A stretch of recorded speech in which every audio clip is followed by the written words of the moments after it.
right. Hello, everyone. What is going on? Welcome to the Hidden Hockey Podcast, the USHL Phase 1 Draft live stream today. This is for the 2010 birth year, for those that aren't aware. Again, if you don't know who I am, my name is Matt Gordon. I've been running the Hidden Hockey Podcast now for a few years, but we are getting into the thick of draft season, whether it comes to the NHL, junior hockey, a bunch of international tournaments going on. It's probably the best time of the year. We're going to go ahead and get into the futures draft today. I'll give my live reaction to some of the picks, what teams I think are drafting pretty well, other teams, and players, personal opinions I have on them, and we'll be able to share a lot more. As always, feel free to jump into. I'll be answering the live chat during the stream as well. So super excited to kind of get into this 2010 birth year, which honestly is a very strong American birth year. And there's a lot of interesting European guys. Some of them already tendered. Some of them have been able to play in North America in the U15 and U16 circuits. So it's very exciting to see what those picks and how they'll translate. The draft will start in any minute. As far as who I think will go one, I've said this on my X feed, and if you don't follow me on X, Hidden Hockey Podcast, search it up. I'll be on there. I really think Nate Pavelski might be the pick here for Waterloo. Joe Pavelski obviously is his dad. They clearly have the bloodline there with Joe Pavelski, so my lean is that, but we'll see what happens throughout the day. But if you have any questions, immediate reactions, want to chat about random things, feel free to do so in the live chat off to your right. Look forward to talking to each and every one of you. And if you're new to the channel, please do yourself a favor. Please subscribe. Really look forward to seeing you all on here. So obviously the picks are flying quick and early. Evan Miller is the first selection defenseman from Waterloo, or for Waterloo here. Bigger guy, 6'1", 154 pounds, obviously very lean. The thing I remember about Evan Miller from the little bit I know about him is I remember him being a pretty swift skater, somebody with a decent breakout ability. I don't know that he's necessarily going to be a weapon at the USHL level next year. You're probably looking at this player as more like a second, third year guy that will be really good in the USHL. But an interesting selection there by Waterloo. Number 2 here, you got Omaha tendered. I believe this is the tender for Matty Lynn. Matty Lynn's a really intriguing player as well. I think he will be a guy who should have a pretty decent impact at the USHL very early on. A good checking line center, I think, a good checking line forward. But somebody who I think will have a really decent opportunity to be a viable impact player for Omaha. And obviously Omaha and their structure and their organization and always in some sort of shamble. But it should be interesting to see what kind of impact a guy like Matty Lynn has for the Lancers. The third pick here, obviously another tender. Tri-City went and tendered a few different people. I'm going to assume that this is for Dominic Stefan Domonikos, who played for the Windy City Storm this past year.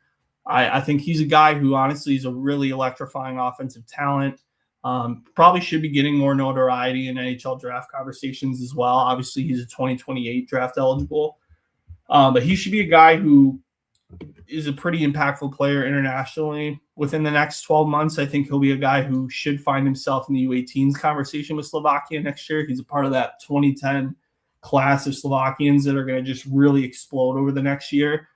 And coming, I just think he's a really dynamic offensive talent. He came over to North America for the first time this year and was one of the best players for the Windy City Storm. I think he'll be a really intriguing player to watch and somebody who I think could have an immediate impact in the USHL.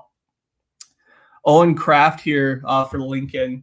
A little bit of a smaller guy here, only 5'6" and 155 pounds, but a boatload of skill out of this kid. I think he's a really fun player to watch, somebody who I think could bring, a real energy to that Lincoln lineup. Now, whether it's next year, I'm not 100% sure. We'll have to see what he does going into Lincoln's camp over the summer. But, a guy who I think could be a decent selection here in the first round. And then we got Michael Campbell here. So this is MJ Campbell. I expected him to go pretty early. I'm not surprised that he went as early as he did. He's a really dynamic offensive talent, somebody who I honestly think was one of the top 10 players that could have been selected today. Really almost surprised he wasn't tendered. I thought for sure he'd be a guy that would get some tender selection or at least some tender consideration. But, credit to him. He's a really impactful player. I thought he should have gotten more time in consideration for the national development roster for the U17s. I'm surprised that he wasn't able to make that roster. I think purely it was a physicality thing and probably had a lot of guys that were very similar frame. But MJ Campbell is a guy who should do really well in Chicago. It's a great system over there. Obviously, ownership has probably dropped the ability for them to be as dominant as they were when they had Celebrini and Power back in the day. But MJ Campbell should be a really important piece for Chicago going forward for the Steel. Des Moines here now at 6. Des Moines had another tender as well. That would probably be Chris Pinko. Chris Pinko is a really intriguing player as well. I think he'll be somebody who, will find himself probably in his 18, 19-year-old year being an impact player at the USHL level, but a really electrifying skater. Kind of a little water bug style player. I think he'll be somebody who, garners a lot of attention going into his draft year. I think he'll be somebody who at the USHL level might not necessarily, he'll be probably more of a second half guy in his rookie year. But I would expect him to make Des Moines team next year. And then, so we got 7 here for Sioux City. Sioux City also tendered. That might be Dominic Bednar or Bednash, depending on how somebody might want to pronounce that. Another Slovakian kid who's a really impactful player as well. I'm assuming he was kind of their first tender, so I'm assuming that was probably going to be their consideration was in the first round. But Bednash is a really intriguing player. Him and Monaco's are very similar skill sets, very intriguing guys that I think are high-end skill guys at the USHL level, even already. Fully expect him to make a decent impact at the USHL, and I think he's a perfect style for Sioux City. I think, Sioux City really likes playing with a lot of high-octane offense. I think he fits in really well in their system, and I think he'll be an excellent, excellent player to watch going in here. 8 now for, the next tender would be Aiden Ali. I think Aiden Ali is an intriguing selection as well. I think he'll be somebody who, obviously, with the tender system, you do have to, play a certain amount of games at the USHL level. So I'd be curious to see what his impact is there. Another guy I think you're leaning on in like his 18, 19-year-old year that will, finally have that opportunity to grow and develop in his game. So it'll be interesting to see what he does there. Zach Charbonneau was the tender for Muskegon. Charbonneau to me was probably a top 5 talent out of the 2010 birth year for North Americans. This is it was an interesting and quite a big surprise for them to pull from the QMJHL and get Zach Charbonneau. With him, he's Daniel Brière's nephew. He's honestly just a big power forward style player. Probably could stand to be a little more physical, in my opinion, but he's somebody with good elite skill, good in tight hands. His shot is pretty impressive for his age. I think he'll be, somebody that translates really well to Muskegon. And Muskegon always finds their opportunity to get high-end talent, and they did so here with Zach Charbonneau as the tender. Now we're going to 10 here. Jessica. No, I didn't. No, I did. Inali. So number 10 here, obviously another tender for Cedar Rapids. With Cedar Rapids, you have, a couple different tenders here. I'll talk about both of them right now because really they're very similar players. The guy I value more is Blake Wilichowski. I think Blake Wilichowski is a guy who could be an immediate impact player at the USHL level. Definitely, I had him probably as like a 20 consideration in terms of where I thought he'd be selected. So, it makes sense for him to be a tender candidate.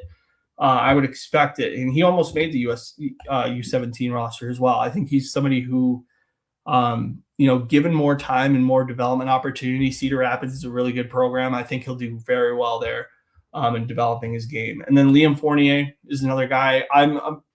He's probably like their second round guy. So obviously they're not having a second round pick, but with Liam Fournier, he's a guy who I think is a project pick.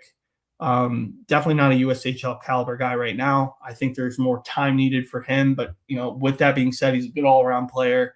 Has a real checking ability, but also can score. Kind of a chip and charge style guy, gets in the dirty areas. Really, somebody that I think could find himself, playing in the USHL for a couple years and then maybe moving on to the NCAA once the time calls. 11 here, you got Fargo.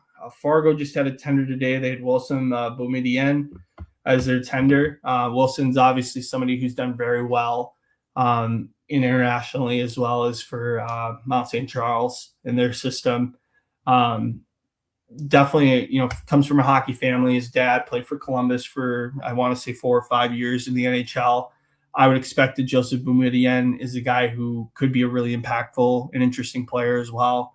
I think he'll be probably playing for Fargo in their top 6 starting next year, and would fully expect him to be an impact player at the USHL level. I think that's a real savvy tender there by Wilson Boumediene.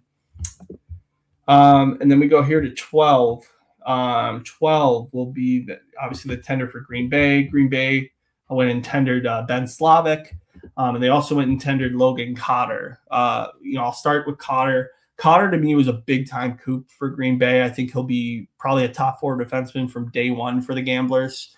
I would expect him. He's a really good skater, good overall offensive skill set, too. I would have thought he would have been a top 10 selection in this grouping, so I'm not surprised he would have been a tender. I actually think he would have been a top 10 selection for the QMJHL draft as well.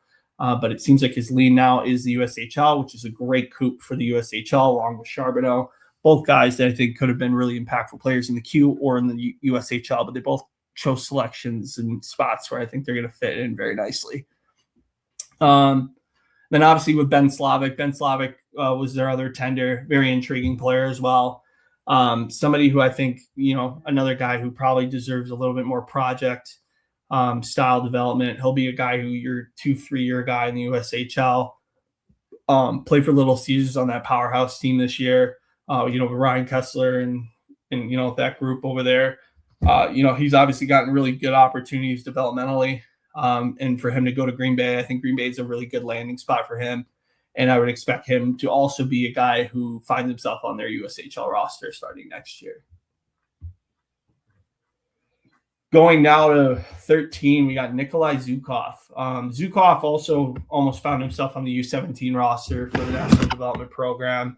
I thought he personally should have made the roster. He's a guy who I think, given more opportunity to show himself, I think could have been a guy who made that top 6. But Zukov's a really good player as well. Good all-around player. Has a little bit of a mean streak too. Nothing crazy, but enough to where I noticed my viewings of him. But I like his game overall. I think he's going to be more of a middle 6 guy at the USHL level, but somebody who I definitely think will be an impact defenseman. Minnesota's been producing a lot of really solid defensemen. I think there's quite a few more that'll come out if they haven't already been selected. That'll come out today, and I think there's a lot to like here with the pick, and Dubuque should be very happy with Nikolai Zukov. And then Sioux Falls here with the tender. Sioux Falls went and got Dylan Delgado. Played for Honeybake this past year. Dylan Delgado is a very good hard-nosed player. I think he'll be a guy who plays well on the penalty kill, might be able to chip in on a power play, playing in the bumper spot or, having him in net front. Really versatile player as well for a young guy. I think he's really developed himself into quite a nice player.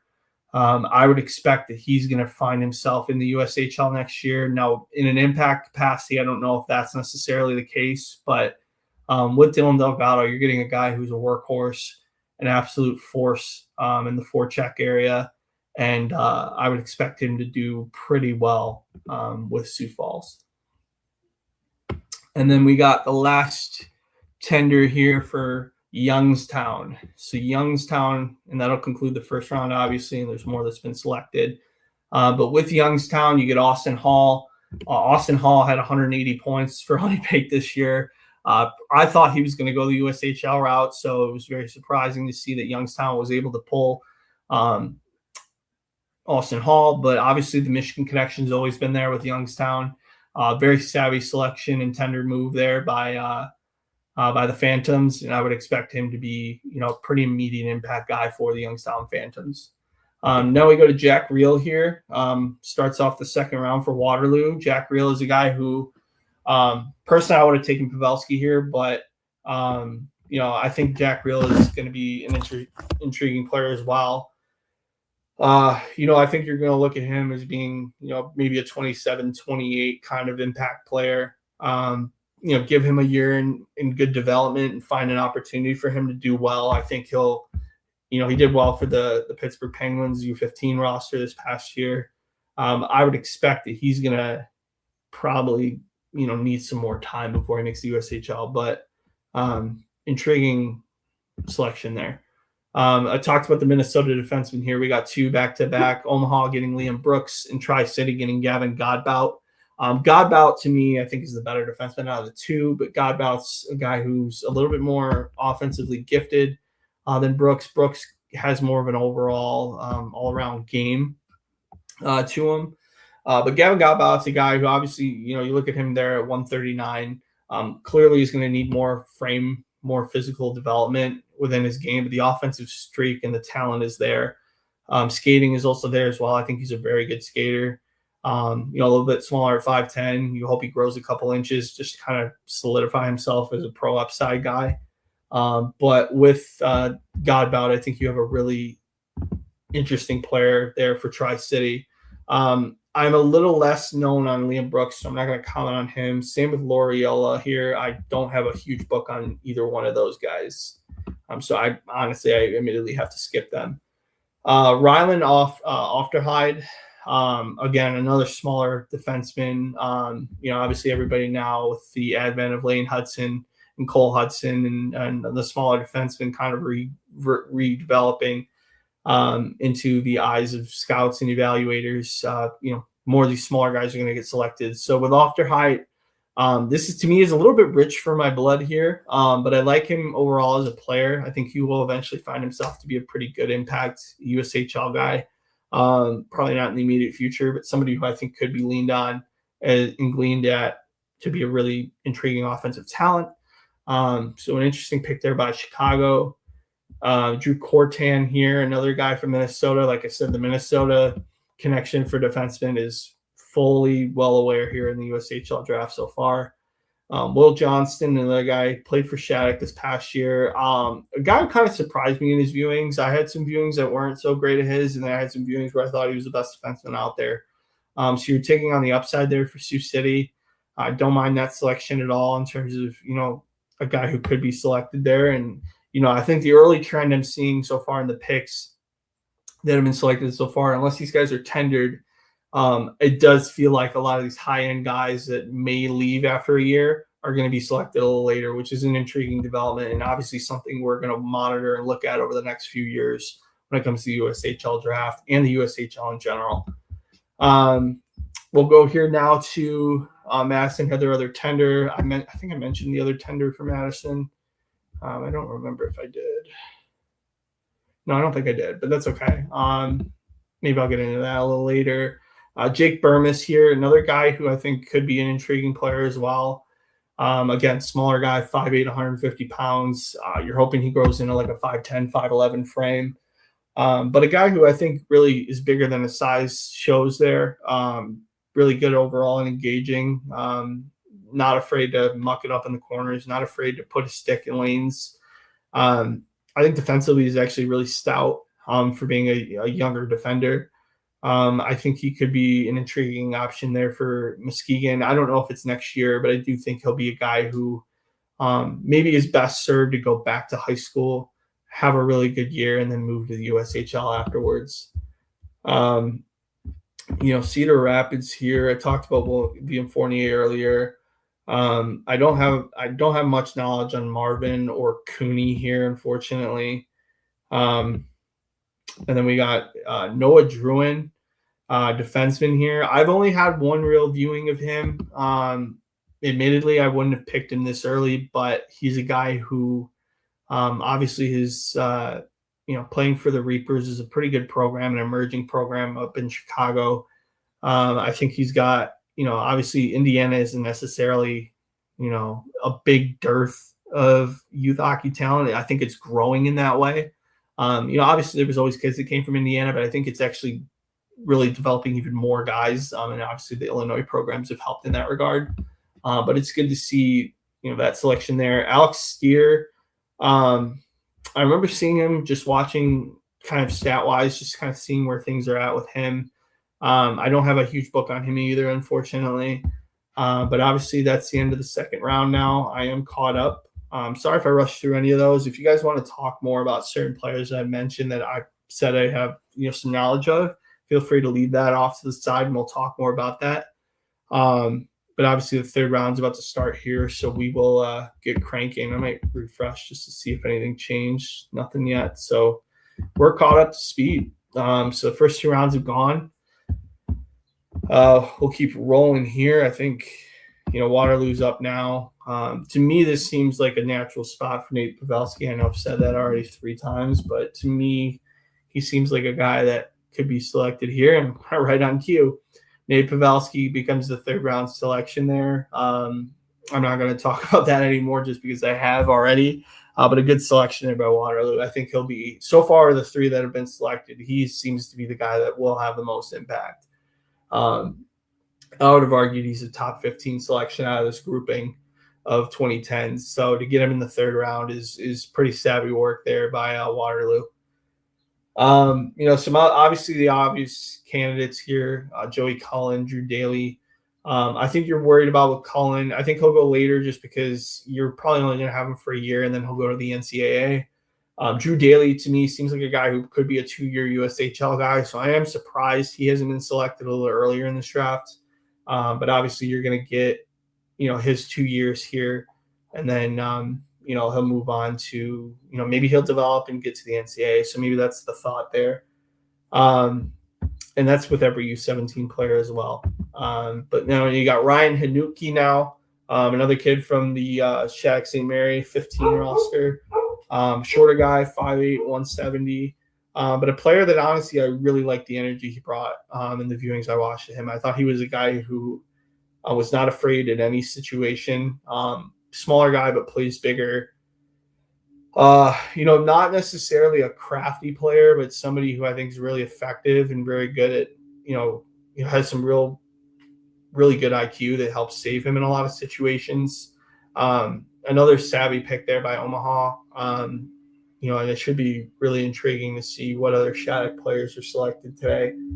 Because, there will be quite a few that will be. Some other guys here that I'm kind of shocked haven't been picked, but maybe it's just due to the fact that they're leaning OHL or WHL or QMJHL. My top ranked guy right now that isn't like a U17 team player is Alec Walker. I would expect him to be selected here today, pretty soon here. Obviously with him going a little bit later makes me think that he will probably go the OHL route. I would say the same thing for, obviously Sonny Cantori is a guy I think could be selected here pretty early as well. Tri-City here just took Liam Klubertons, defenseman from the Lambton Junior Sting U16 roster. A little bit of a different area for the USHL to tap into. Usually those Alliance kids end up going to the OHL. So obviously they got a commitment out of this kid to have him come here. I don't have a huge book on Mr. Klubertons here, but Tri-City obviously has always been pretty savvy drafters. So, it's not very surprising that, they go out and do something kind of atypical. But we'll see where some of these guys land. Some other guys I want to mention that I think could be really impactful guys that I'm surprised haven't been selected so far. Sonny Cantori, I was just going to mention before the pick here. Plays for the Chicago Fury this year. I think this kid is an electrifying offensive talent.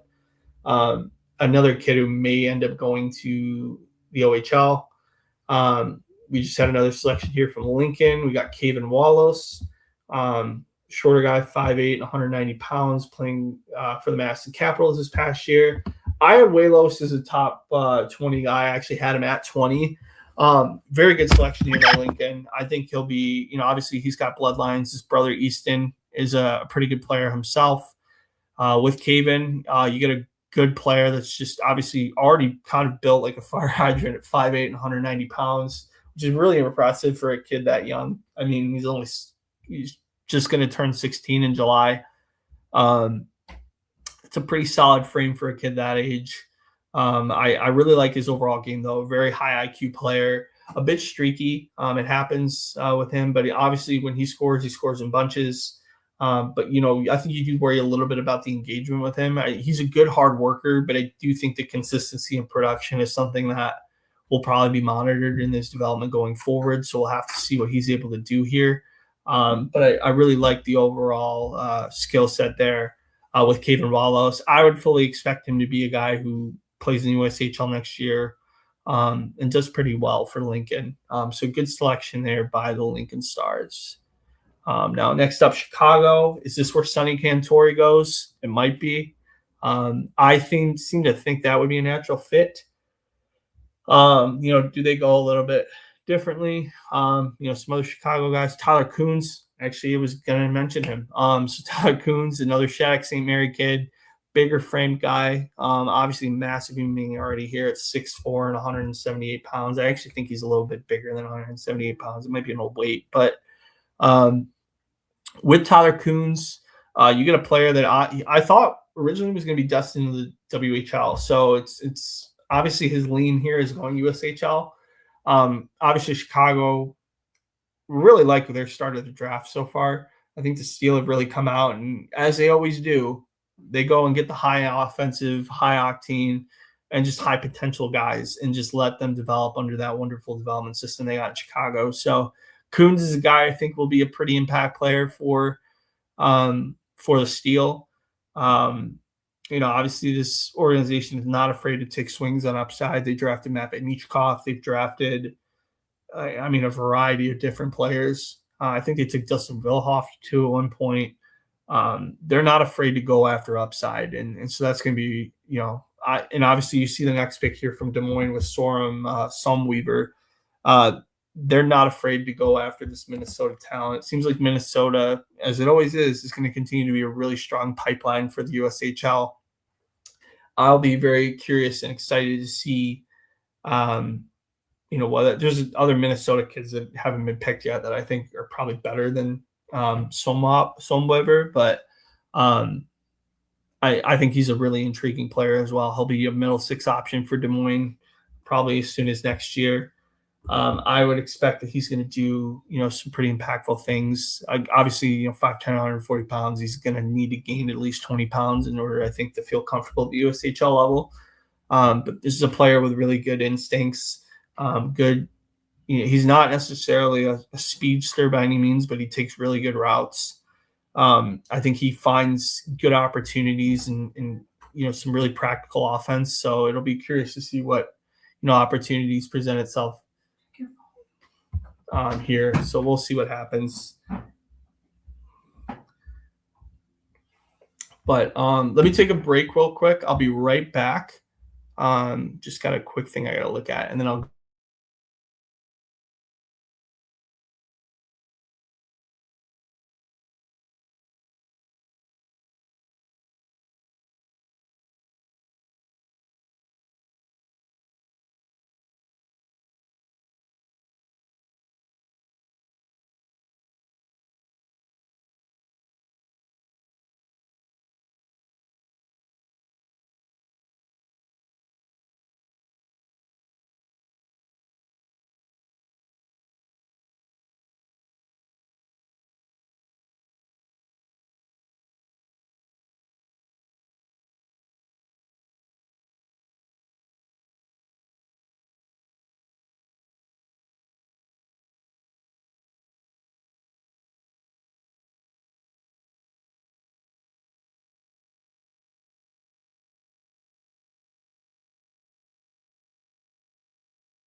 All right, sorry about that. I'm back. So got some other picks here. Obviously, Youngstown went and took a selection here. So Nash Wolford, playing for the Buffalo Junior Sabres.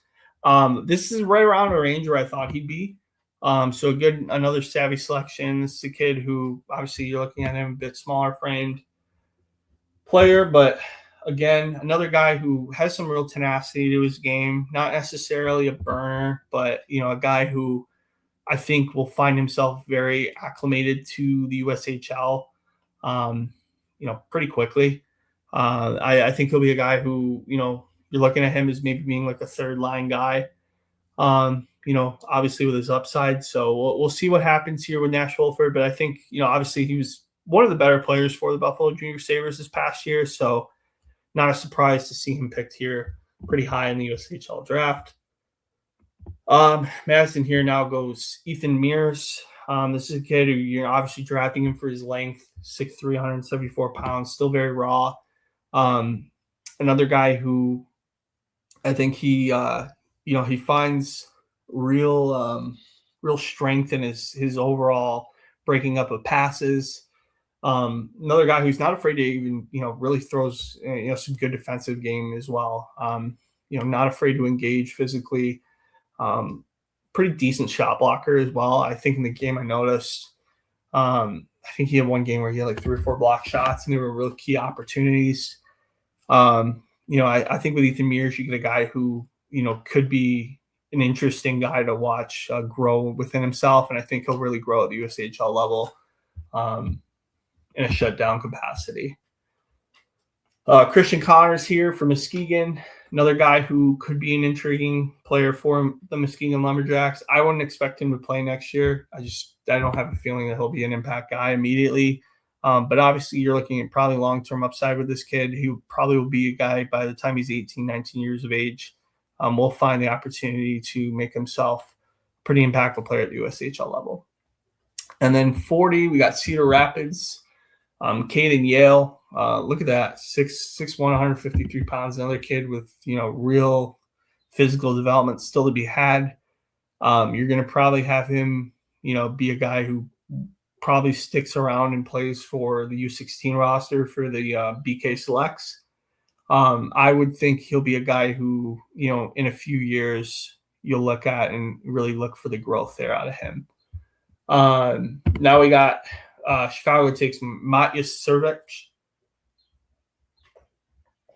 Play for HC Pilsen in the Czech thing. I think this kid went to the USHL Combine. I don't have a viewing on him, but I know I've caught glimpses of something. I don't remember if it was a clip or what it was. And I just remember being decently impressed, at least in the clip I saw of him. Pilsen is a pretty decent development academy in the Czech league. They have a pro team. They've developed some NHLers over the past few years. So obviously you're looking at the pedigree organizationally. You're looking at the player being a good framed kid. A worthwhile stab there by the Chicago Steel. Green Bay up now. There's a few guys here I'm really surprised haven't been selected yet, but maybe we'll find their names later on. I think out of my original listing here, I have about 40 names that I had kind of marked as guys who I thought were pretty high-end guys to draft. I think so far we've gotten, obviously tenders don't count. I think we got like 5 or 6 already selected. But obviously this is a longer draft, so we're going to probably find some of these guys that I had in my list might actually end up going the OHL route. But we'll see what happens here. Bobby Spang. This was a pretty good pick here. I had Bobby Spang as being a first-round candidate. Again, 5'8", 145 pounds, but this kid has always produced at any level he's played at. Another kid from the BK Selects program. I would have expected this kid to be the first kid picked from the Kearney Selects. But obviously that wasn't the case. I like Bo Christini too. I think he'll be a guy who gets selected here in like the 4th or 5th round before this is all said and done. But Bobby Spang is a guy who I think could be a long, frequent flyer here in the USHL. Probably plays until he's 18, 19 in the USHL and then makes his move to to the NCAA level, where I think he'll be a guy with some real legit NHL upside. And then Dubuque here takes Cam Coulter. This kid's just recently come on my radar, but I really like this kid's game overall. Another guy who I had him here at kind of 17, 18 on my personal board. But a guy who, a very interesting player to watch too. He's listed there at 5'8". Is that what that says? 5'6", 158 pounds. That's definitely an old height and weight, because Elite Prospects has him at 5'11" and 170. That's a huge disparity. So he's probably somewhere in the middle, I'm guessing. But I think he played Bantam AA hockey. That Moorhead roster has been just poached here for the USHL. I think there's probably 7 or 8 kids that have already been selected from Moorhead. So obviously that 2010 group was a real intriguing group. Obviously a lot of people were impressed with them at the U14 Nationals a couple of years ago. So yeah, it'll be an intriguing option too for Dubuque, and I'm curious to see what other selections are made here by Dubuque. But I really like that selection there. Chicago here going up now, and they take Ty Mode. So Ty Mode played for the Shattuck St. Mary's roster there. Another kid from Illinois. Obviously cool to see Chicago get the local kid.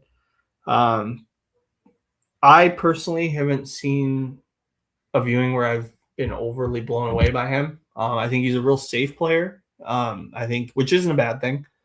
I think he's a guy who's just really good directional passer. Not going to be the flashiest guy in the world. Probably not the most effective defenseman, but somebody who I think could play a projectable game. I think there's still a lot of development here, but a guy who I think probably worthy of being selected. A little rich for my blood here for the selection here, though. Avery Hanowski now for Omaha. I'm assuming this kid is related to Ben Hanowski, probably a relative of his. Clearly another bloodline selection if that's the case. I don't have a book on Avery Hanowski, but obviously if he's related in some way, shape, or form, you're taking that and trying to do the best you can with that knowledge and info. So going now here to the 4th round. So the 4th round here, we got some guys that, again, I'm really surprised here. Omaha's now got back-to-back selections. Chicago does as well a few picks later. They're probably going to, I'm always curious to see what they do in terms of, do you draft 2 teammates? Do you draft, a goalie here in this situation? There might be some goalies that are out there that, might be of intrigue. As far as goaltenders that I think could be selected, I only have like 4 or 5 on my list of guys that I thought might be selected today. Obviously, there's going to be a lot more than 4 or 5 selected in the draft, but here's guys I've noticed. Owen Frick here is the selection for Omaha at 46. Haven't caught a lot of Cushing Academy games, I'll be honest. It's just hard to get views on prep schools. And any time that I probably would have had a view on prep schools, I might have just been watching somebody else. Obviously Cushing is a pretty good hockey academy. They've developed some guys, over time, and, it's a really good development opportunity for him as well. And then the next pick here is Brooks Baukel, plays for Mankato West for Minnesota High School. I don't have a book on him, unfortunately, so that is another selection I'm not aware of. So, yeah, flying fast and early. So we'll see what other picks here are selected. But, so far, obviously, as always, is a blistering pace here for the USHL Futures Draft. Opportunity here. Nobody's put any questions off to the side, but if they want to, feel free to put some questions off to the side. We can talk more about some guys that were selected earlier. Some guys you're surprised that haven't been selected. Obviously I've had a few that I'm surprised haven't been selected. Gavin Springer here now for Tri-City just got selected. Another kid for the Buffalo Junior Sabres. Another smaller guy, 5'8", 160 pounds. I thought Springer actually is a better player than Willard, who just got selected a few minutes ago. Springer to me has a little bit more flair and offensive game, in my view. But it'll be curious to see what what opportunities present themselves with Tri-City. But I think he'll be a guy who finds himself on that roster probably next year in a pretty decent capacity as well. Lincoln up now.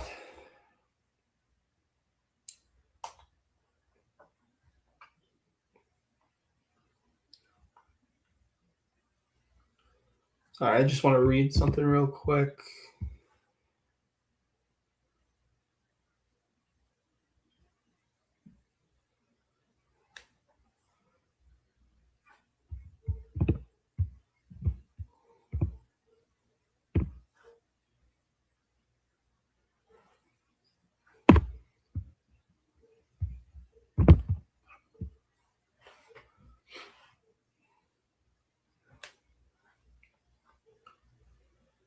Some other guys that, again, obviously I mentioned a few guys already that haven't been selected. Obviously we know the U17 guys are probably going to start going here in a few minutes, just because you might want to get a lean on some of the, younger, some of the other guys that aren't necessarily the most highly touted guys within the program. Alec Walker, again, his lean must be the OHL. Obviously, Michael Campbell just went here, was a pretty high-end pick here for Chicago Steel. Easton Lee just went here, Bantam AA kid here. Easton Lee, I don't have a book on him. I'm going to look him up, though, because I'm curious. Obviously, to get selected here pretty early that's a pretty intriguing thing and an interesting opportunity. Looking at him, kid at 170 points at the 15U level this year. Nothing to shake your head at there. That's a pretty awesome player. Probably somebody I should have had on my radar, but not a bad selection by Lincoln again. Obviously, Chicago and Lincoln, it's very early in this draft, but they seem to be the two guys I think have done really well. Chicago goes and gets another home-based kid in Michael Meniscalco, another smaller defenseman. Again, it's like everybody wants to draft their own Lane Hudson, I guess. Don't have a ton of notes that I have personally on Maniscalco. So, obviously I'll let his play do the talking. I don't want to assume things with certain guys and not know what I'm talking about. So, we'll see what he comes here, but, another Italian selected. And then we got Yanni Malafis, plays for Fairfield, the Junior Rangers. A kid who, again, late born 2010, so you're getting an extra year there. Probably not a bad upside selection. I remember a brief viewing I had of him that was, nothing that I thought was overly impressive, but I thought he was a smart player overall. I would expect that he's going to be a guy who probably plays again for the Mid-Fairfield Junior Rangers probably next year, probably for the U16s, and then they'll probably evaluate from that point. A lot of these kids here, I don't think after this point, there's a few kids obviously that haven't been selected yet that I think could be. Alex Moore just went, played for Little Caesars this past year, went to Waterloo. That's another kid who I think could find himself really doing well. Waterloo is a really good development system. I think that's probably, for me, one of my favorite picks that Waterloo's had in this draft so far. I think he'll be a guy who he's a little bit more of a jitterbug, a little bit more, he's got a little more tenacity to him. But I think he'll fit in well there for the Blackhawks. Nathan Mule, I think this is actually the first goaltender selected. Let me just confirm real quick. It is indeed. First goalie selected here, Mr. Nathan Mule. The games I watched actually were actually of the other kid playing. So, Yeah, I don't have a book on him, unfortunately, but cool to see. Obviously, like when these USHL teams find a way to get guys within their development system. So I think that'll be kind of the way of the future with this new USA hockey development model that the USHL is really touting out. So, good opportunity for Nathan Mule here to kind of stay home, really develop in a good system in Madison that has produced some decent goaltenders. And, we'll see what he does uh, going into the rest of his USHL career eventually. Landon Samper now. Obviously, Bodie Samper's brother. Bodie played pretty well for the Fargo Force a couple years ago, and I believe this past year even. Landon is, I think, a better player than Bodie was. I did have Bodie as being a guy who probably will play in the AHL one day. Landon, to me, seems to have some real legit NHL upside. I think he'll be a guy who Muskegon will really enjoy this selection. I think he'll be a guy who plays for them pretty quickly. Good all-around player, though. I like the pick there by Muskegon.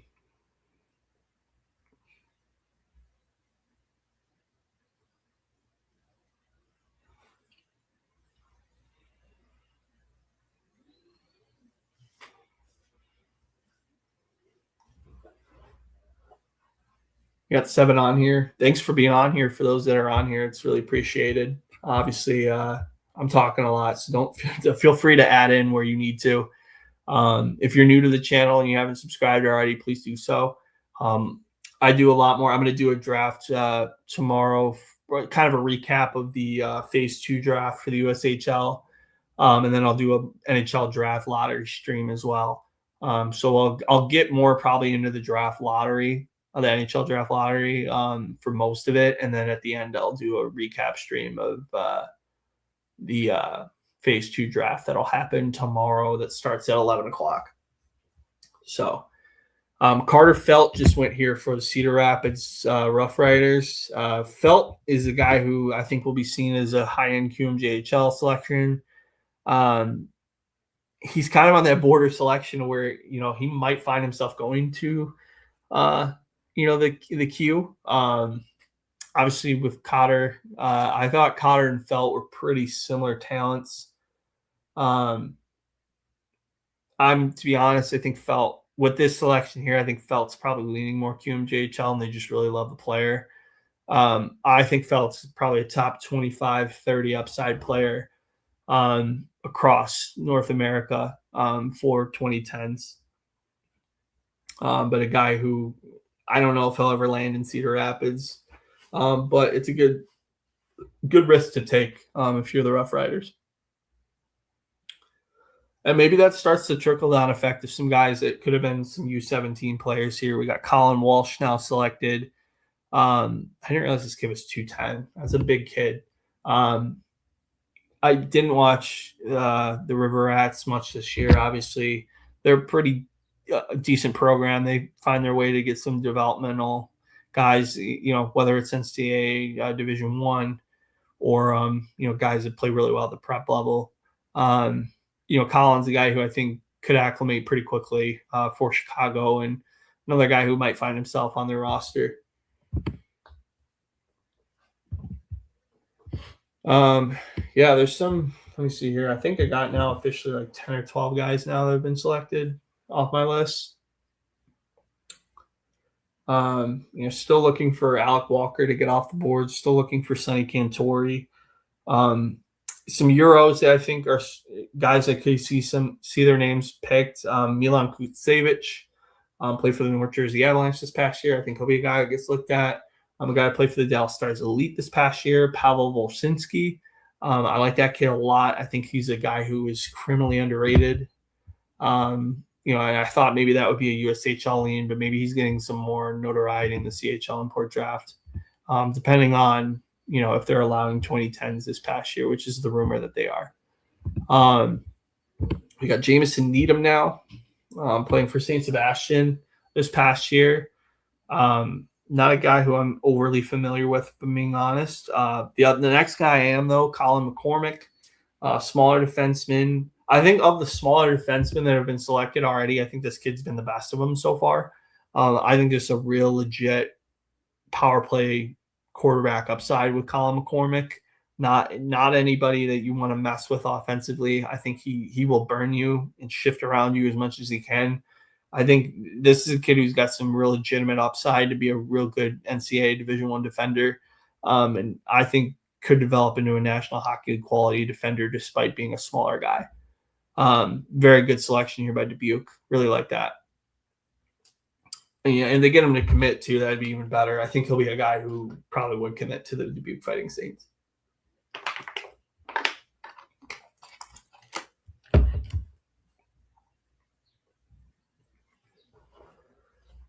And then Tripper Wrobleski here. That's another guy who I had him on my list as well. He was 22 on my list. But Tripper Wrobleski played for Wisconsin high school hockey, and then also played for, I believe, Team Wisconsin at the U15 level. This is a kid who actually really impressed, apparently, at the Futures Camp for the 2010 roster for the National Development Program. Sioux Falls is getting a really dynamite player. I think this kid's going to be an immediate impact guy for Sioux Falls. Probably fits into that top 6 pretty quickly, if not immediately. Good selection here. One of the better ones, I think. Actually, one of the best value to pick selections so far in this draft. Tri-City up now. Tri-City gets Austin Wu. I like this selection here for Tri-City. Austin Wu's a pretty good player. Nothing overly sexy about his game, but a guy who really finds an opportunity when he can, and he's not afraid to get in corners and do what he needs to do to be a successful player. Good offensive touch too. Not anything that I'm overly blown away with his offense, but I think he's somebody who, is a smart enough player. He picks up on offense decently well. IQ is really high end. His hockey sense is super solid. It's a worthwhile selection here, and I think he's going to be a really successful USHL player before it's all said and done. Now to round 5. So round 5 here now. Waterloo up here again. They went and took Nate Pavelski in the 3rd round. That's my last Nate Pavelski mention, by the way. Do we start to see some of these U17 team players get selections here just to save them? A lot of these kids, I know their lean is to go NCAA after being in the U18s. That doesn't always happen though. So, to have some of these kids selected isn't a bad thing. We go here now to Alex Jenkular, defenseman for Stansted College. Stansted College is a prep school in Canada, I believe in Quebec. Sorry. Another kid that probably was in Quebec draft eligible that could have been selected. Waterloo goes ahead and takes him. Obviously, a big kid here at 6'3", 190 pounds. Clearly, you're betting on him to kind of grow in his frame and be a better upside projection. But not a bad selection here. I think he was kind of a middle 6 defenseman for Stansted. I had a couple very brief viewings of him. Didn't get anything that was overtly high end. But I didn't think he was necessarily a bad player either. I guess it just depends on the views you get.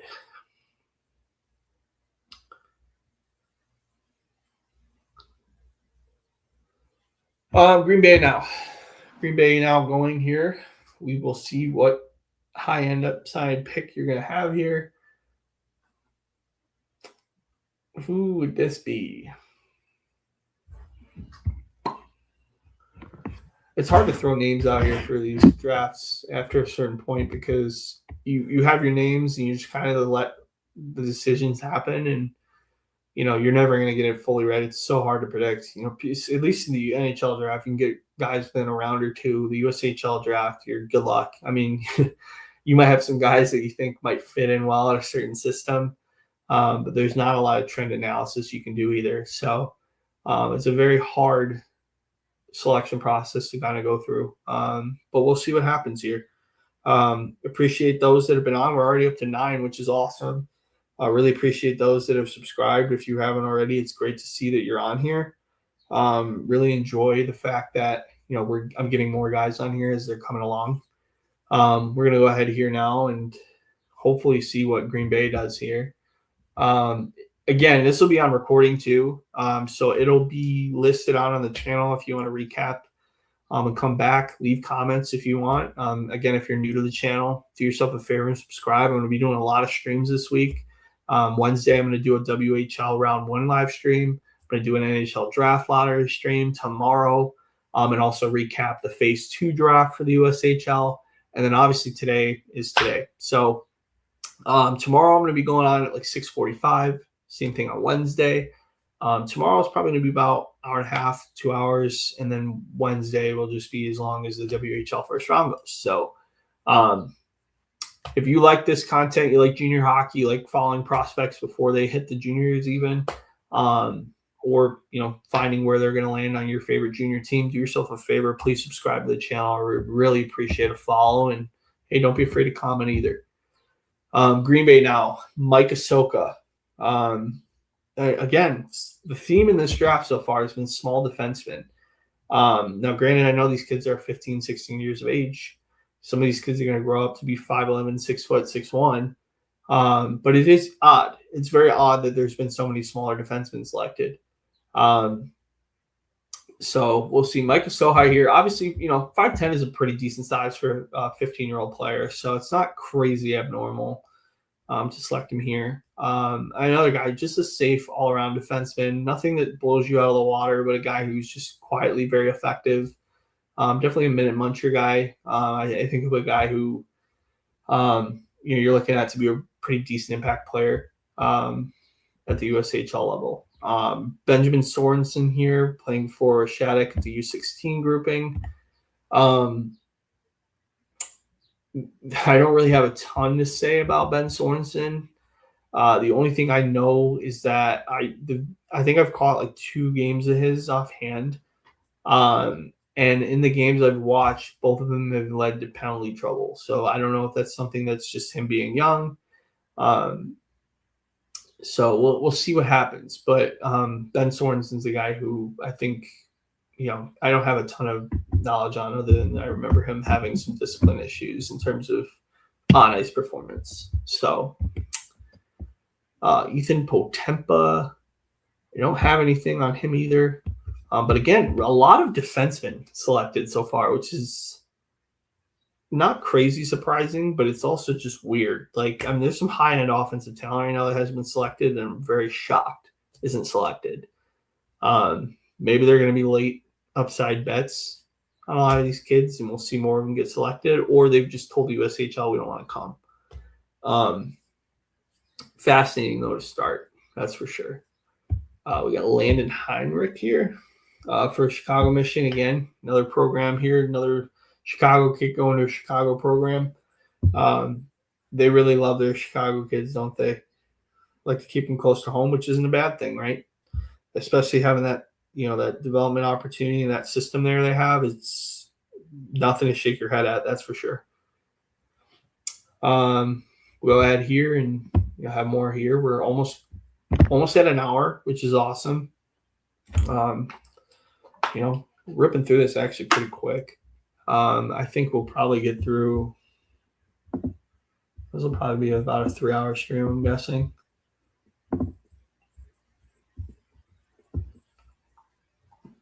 I wish I had a timer for how long, because I didn't do last year's. But I will be doing this every year from here on out. So if you really enjoy this style of content, feel free to subscribe and stuff, and I'll be providing more of it. Probably better than stalking the board when you're by yourself, right?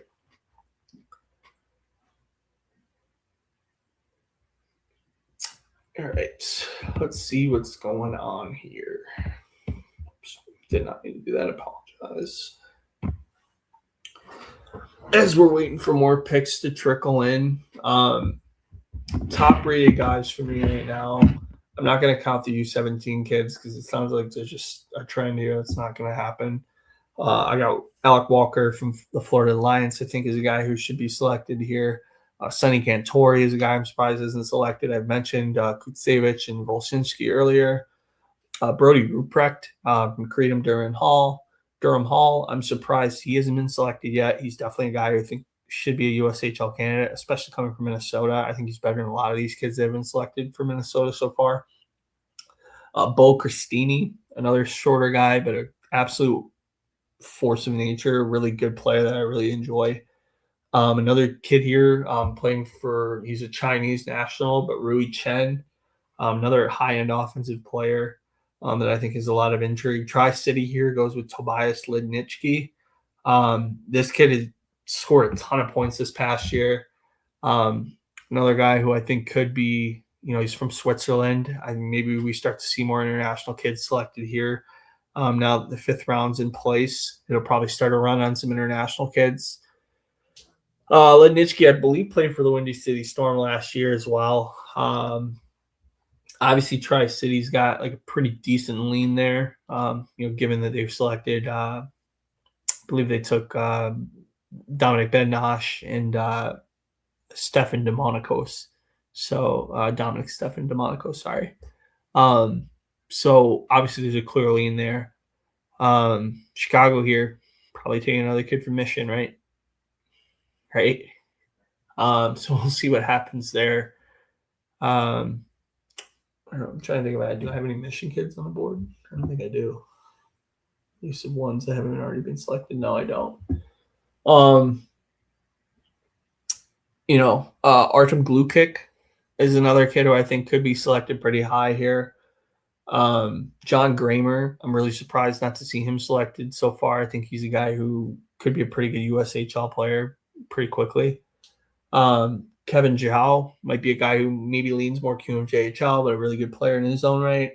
Kai Molyneux plays Alaska-born kid who played for Fox Motors out of West Michigan this past year. You got Jackson Cook here. This is a pretty good selection here by Chicago. I like the upside selection there for Jackson Cook as well. Probably an appropriate spot for him to be selected. I know some people are really high on him offensively. I think there's a lot of intrigue there. Max Stauffacher gets selected now. Smaller guy here at 5'7", 135 pounds, playing for the Madison Capitals. A thing that I've noticed very early on is this new agreement with the USHL where your development fees have to be paid back. There's it's interesting. I think this is leading to a lot of these high-end guys not being selected. It's something that obviously I hope doesn't punish the USHL, because I think the USHL has really good markets. It's a great overall system, and I don't want to see it demolished because of some rules that were put in place to help secure funds. Kason Walsh here, playing for Noble Greeno School. Kason Walsh is a guy who, I don't have a real book on either, unfortunately, but, Noble and Greeno School is a school that does develop some pretty good talents. Another prep school, kid from Rhode Island, which is usually kind of more of they tend to go more OHL. So that's an interesting development, to say the least. We'll go ahead and keep going here. Waiting for Youngstown to make their selection. Some other guys who I haven't mentioned I think could be selected. Jan Kage, he's a Kazakhstani kid. I think he'll be selected too. We got here another selection is Paxton Medill. I had been watching this kid's kind of through the season, never really got a viewing of him, but saw that there was some pretty decent production. Really small kid though. 119 pounds and basically 5'6". Smaller kid, but hey, if you got the talent, you got the talent, right? Chicago now up again.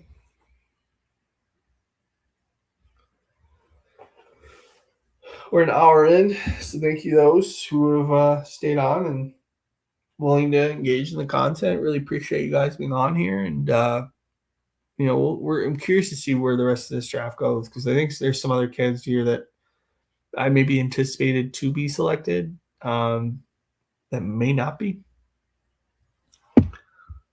For Chicago here, I mean, is this where Cantori goes?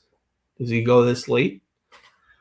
I would think he should. I mean, he's a pretty good player. I think he's overdue to be selected, but like I said, maybe his lean is USHL, or sorry, maybe his lean is the Ontario Hockey League. So we will see what happens here. But early favorites so far, definitely the Chicago Steel. I think obviously they make another selection here with Shane Keefe. Keefe is a guy who, for BioSteel, I'm watching him for like OHL talent. He stood out quite well. I like the overall game that he possesses. I think he's somebody who has flashes of really high-end tools. Again, a really good savvy selection here by the Chicago Steel. And, I think they should – I'm surprised more teams aren't doing this, but it feels like they should be betting more on upsides. Just due to the fact that you may not get these kids to report. So it's surprising that Shane Keefe, again, going so low. And then, hey, Sonny Cantori, I've been only talking about him so long. Great selection here by Waterloo. Sonny, to me, is a guy who, again, immediate impact player. I think he'll be a guy who's a very gifted offensive contributor. I love that selection by Waterloo. That's the best value pick by far in this draft so far. Dubuque now being picked. So, obviously I mentioned Cantori earlier. Now it's Alec Walker. And so my top three right now are Alec Walker that aren't like U17 players. Alec Walker, Kutsevich, and Volsinski are my next grouping of players that I think should be selected.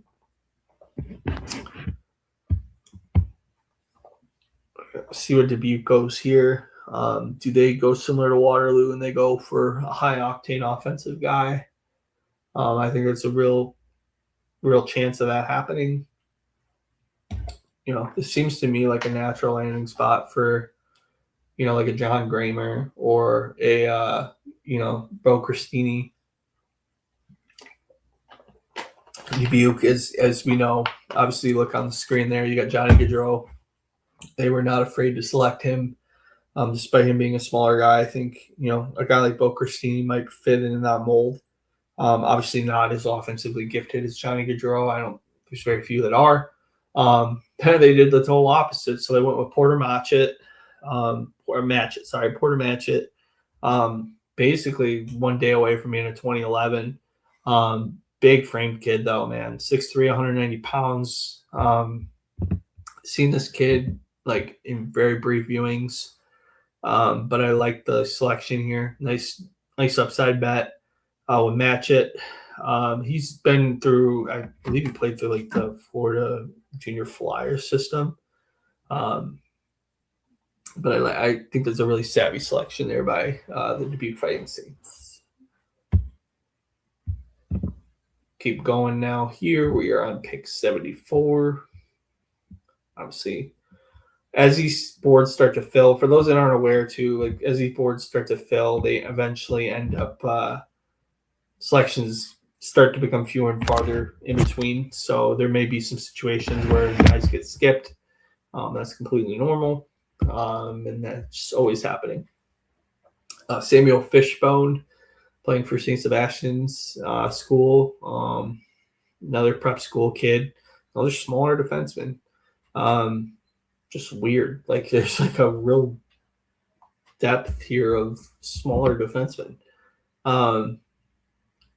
Is the USHL going to become the Academy of Smaller Defensemen? I'm not 100% sure why that's the case, but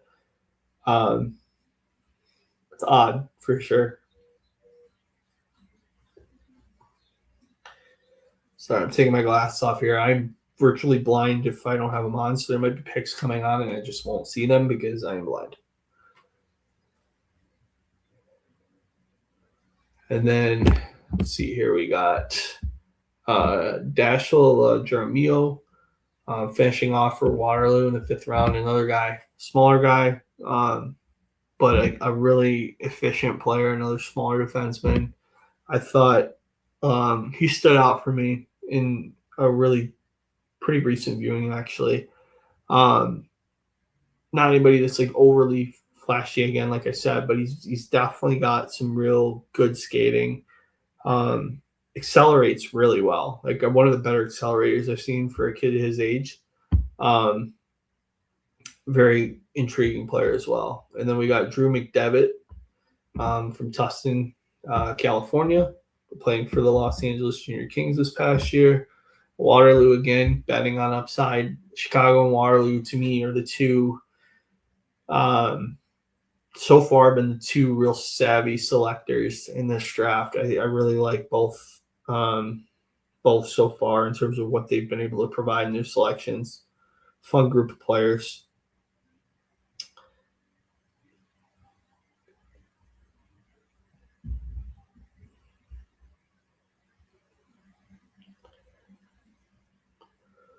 We got another one here that just went. We got Thomas Hansen playing for Carlo Vivari, Junior B. Okay. Don't have a book on him, but that's just an interesting development there. You're not expecting to see a Thomas Hansen come from the Czech Republic. But hey, kudos to him. And he's Czech, apparently, at least according to the lead prospects. He's doing that from New Brunswick, New Jersey. He's represented Czechia. I wonder if his dad's like an executive or something. That's interesting. I don't really have a book on him, unfortunately, so I can't really talk about him. But that's another thing that I really enjoy about these drafts is like you get these trends that develop, and you're like, that seems very not typical, or something that's a real unique situation happens, and I know it's just text on a screen, but sometimes it's just things you're like, yeah, I actually saw it happen. It's intriguing. We'll look now here, Tri-City. Got to select again. So again, like I said, right now, so like rank wise, I have Walker being like a top 10 pick. I think he's got to be leaning OHL for me not to have him selected here. Kutsevich, I would assume that's the same thing. I mean, he seems to be a guy who, he's kind of, I've heard he's a bit of an enigma based on some things. Volshinsky is a guy who I just think maybe people are not aware of. I don't know why he wouldn't be selected other than that reason. He seems like a guy who should immediately been a pretty high-end selection in the USHL. And obviously it should have been a guy they should have targeted. Tristan Will now here for Tri-City. Will's a decent player as well. I like that selection for Tri-City. Nothing that's overly amazing about him, but a guy who overall is a pretty decent player. Good swing there on the upside.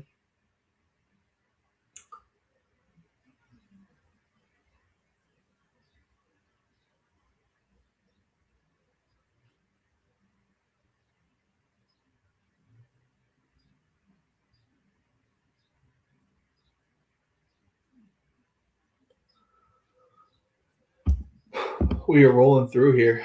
We got a Lincoln here now, 79. I'm trying to actually, let me look, see what last year. Last year, I think drop off was around round 8.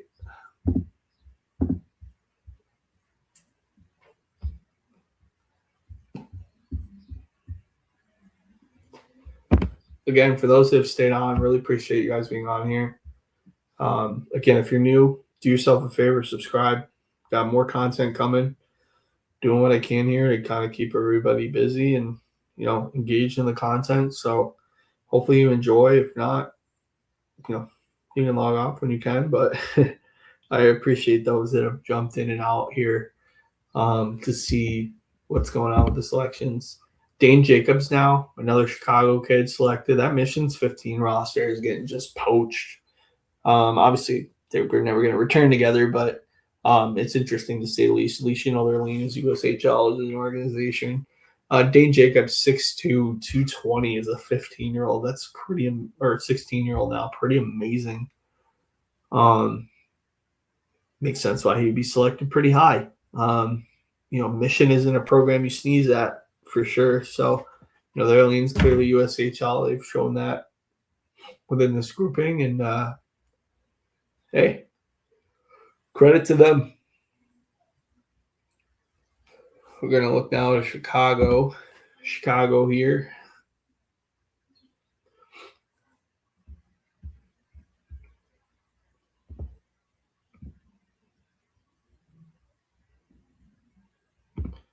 Another goaltender selected here in Chase Pastor. Pastor's a pretty good goalie. I like that upside bet there. Again, Chicago continuing to draft very well. I think he was, his stats are pretty impressive for Pastor. He's somebody who I think was one of the better U15 goalies that was out there in the draft. I think people would be very happy to have him as a 6th-round selection, even as a goaltender. Nice pick there by the Steel.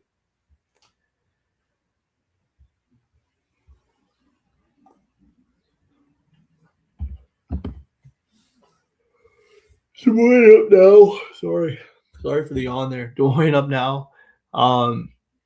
We will see what other options are out there for the Des Moines Buccaneers. We will, like I said, I think I got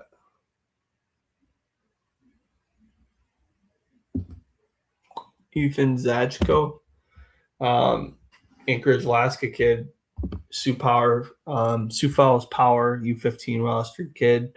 Haven't had a viewing of that roster, but I know he was one of their leading scorers. Seems to be a pretty decent selection here.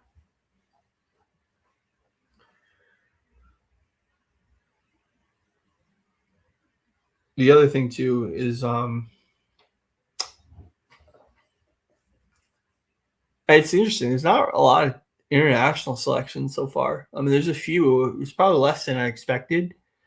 Probably because I think a lot of it is, they're pretty unsure with the CHL import draft. I'm wondering if the 2010s are going to be a part of the CHL import draft, and if it's just not been made public news, because it seems like there's a lot of international guys I think could be selected that aren't selected.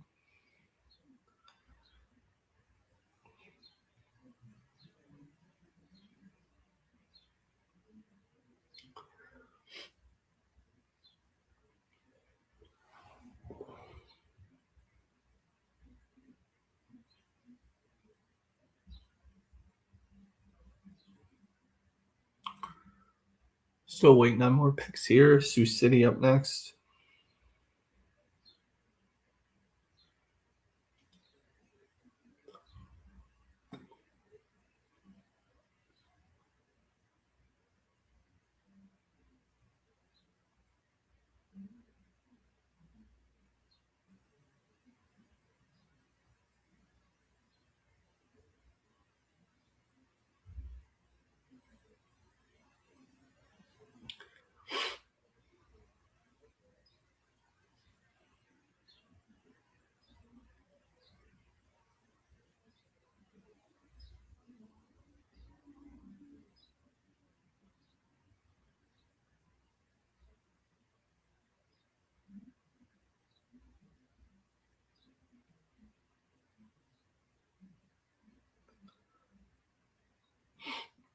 All right, let's see here. We got another selection that just happened here. Braden Branton.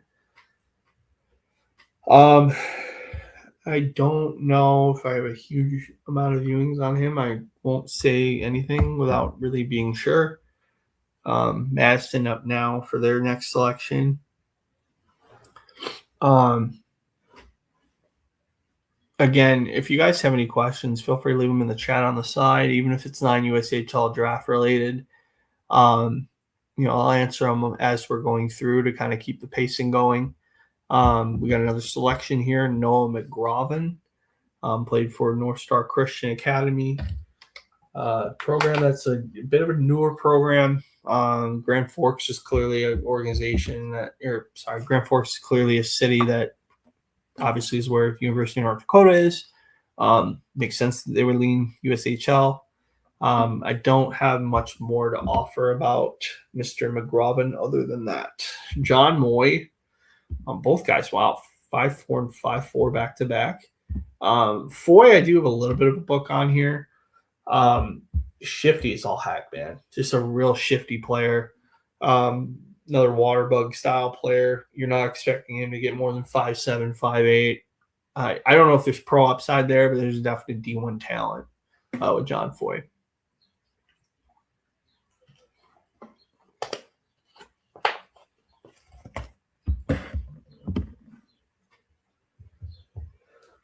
Cedar Rapids here. Let's see what's going on.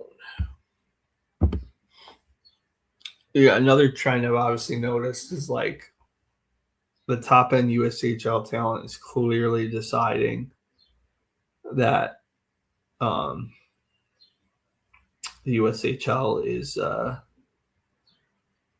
is not where they want to be, which is an intriguing situation.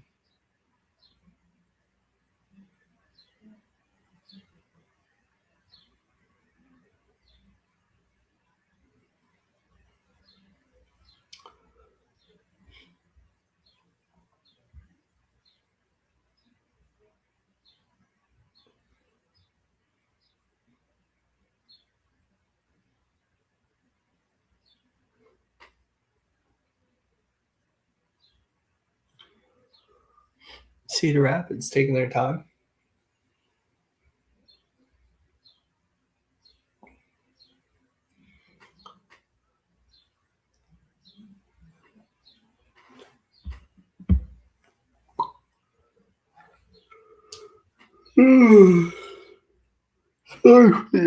Sorry for the yawn there. Wow, that was a pretty bad yawn. Hayden Buck. Wow, big kid here. 6'2", 180 pounds. Playing for Lakeville North High School. Not much on me with regards to him, so I won't claim to have an opinion there.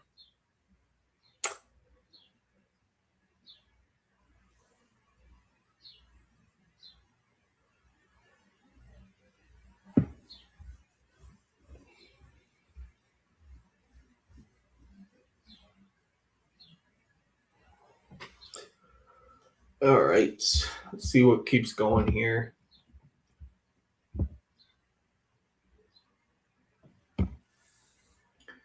Fargo, who are they taking in this draft here?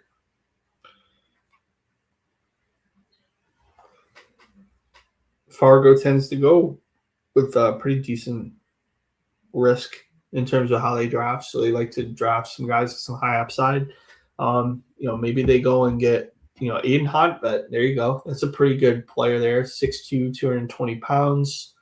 Friend of mine who follows the pod, he's probably listening right now. He clued me in on this kid. Another guy who I think could be a really impact player at the USHL level.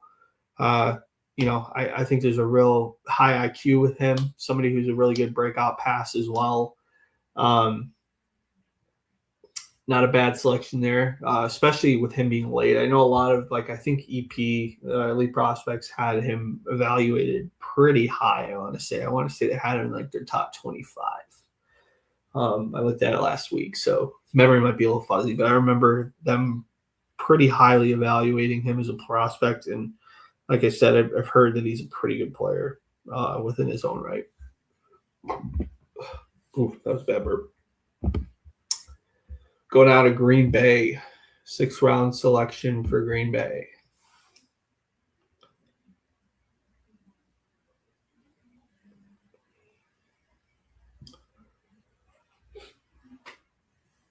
Get a few more picks here, and then I think the tenders will start to, or at least, not tenders. Start to see some people start to skip picks. I think here probably around round 9 is my guess.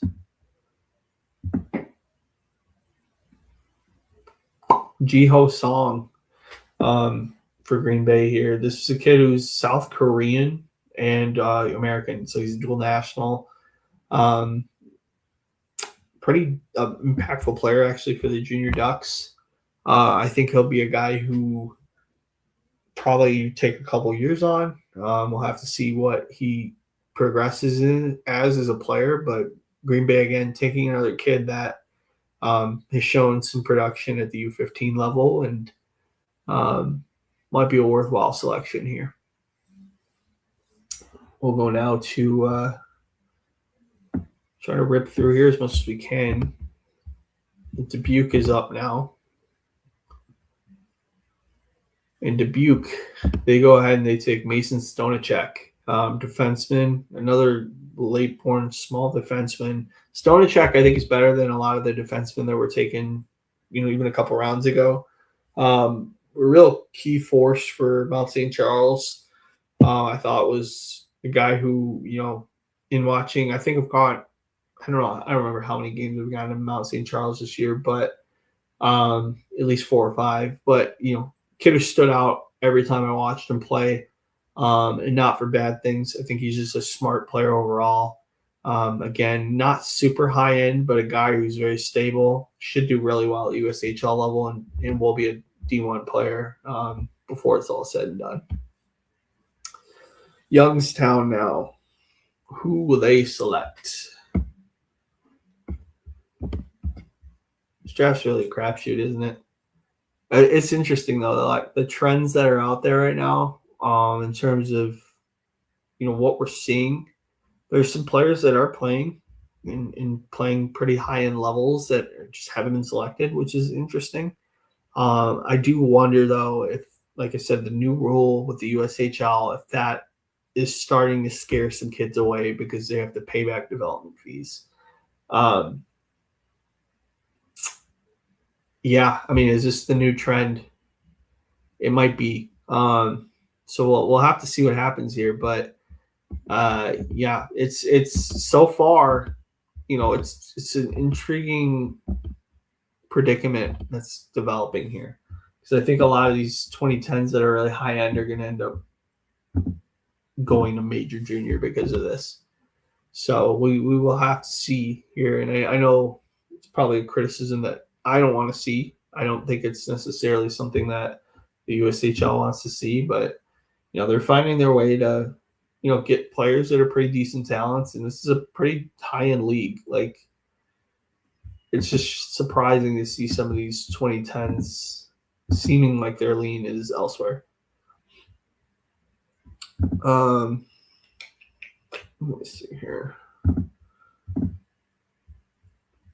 I'm looking at last year's futures draft as well, just kind of see. Just want to double check where the drop off was. Or I'm thinking entry draft. That's why I'm thinking entry draft with the drop off. Usually they tend to fill their spots, but we're going here. We're at 6 now. I just want to look and see if it's me. No, it's just slow. All right, Youngstown here. Back to back. Actually, 3 of the next 5 selections are Youngstowns. So this is a real opportunity for them to take a risk here and get some guys that have some upside.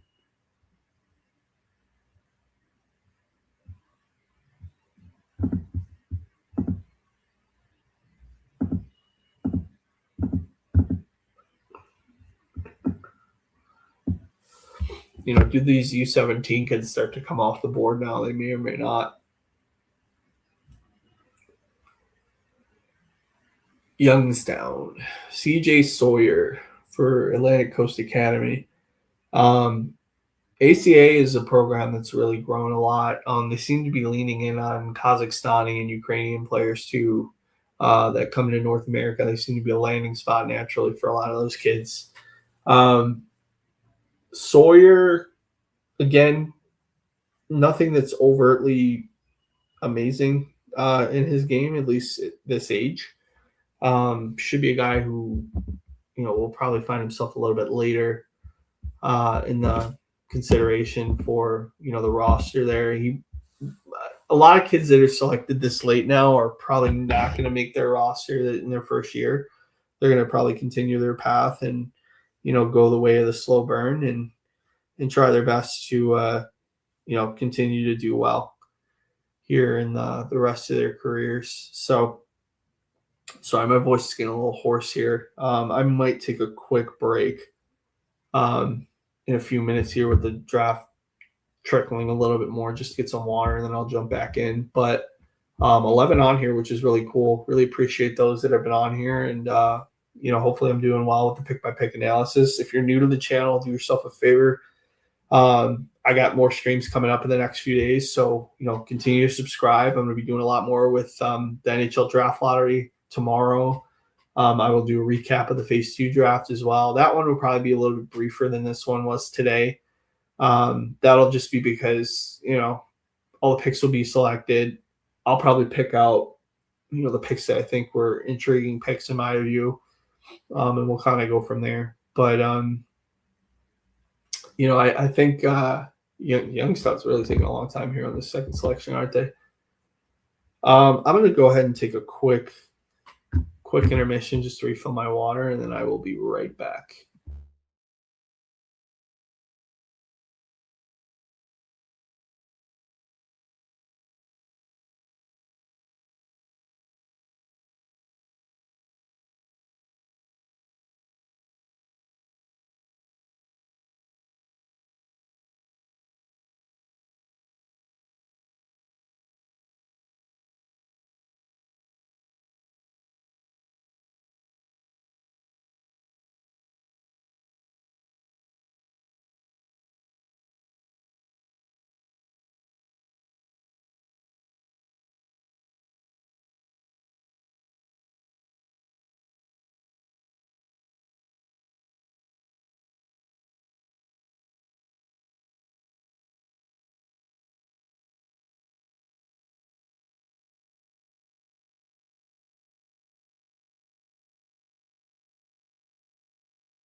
Sorry about that, people. Just had to take a quick break. It's a lot of talking, so I needed some water.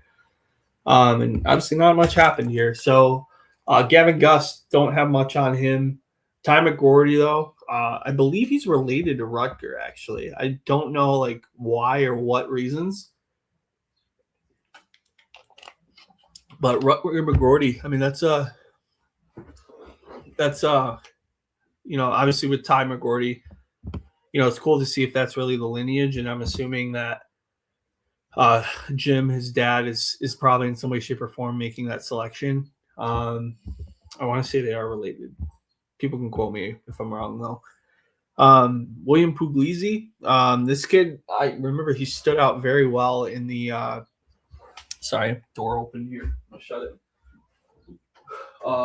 He stood out a lot in kind of caught his stats early in the year and was like, okay, this is a kid I probably need to look at. And Puglisi is a guy who's, I think, shown himself pretty well at the the U15 level. And obviously the Omaha Mastery are not necessarily the most tried and true development system. I think their biggest thing is Ethan Frank, I want to say, was an Ohio or Omaha Mastery prospect. So, Puglisi is a guy who, again, smaller, 5'9", 180 pounds. But I liked the tenacity he showed in the games I've watched of his. I think he's a really fascinating guy to look at and watch. There's some real intrigue with him as a player. And, I think with Puglisi, he's going to be a guy who should be a pretty decent player for Omaha in a couple years. And we're back now caught up now. And I don't know if any of you guys caught that Minnesota-Colorado game last night, but there was some good hockey. Despite the fact that it was very non-traditional, it was some good hockey, and it was cool to see that come through. Dylan Lickfield here, kid from West Michigan, playing for Youngstown. Again, the Michigan connection continues. Lickfield's a guy who could be a decent intrigue player. Not anybody that I think is going to be a needle mover, at least immediately for Youngstown, but a good, maybe a good slow burn upside kind of guy. Just let him kind of play. Obviously, he's a bit smaller here at 5'7", and says 131, but I feel like he's bigger than that.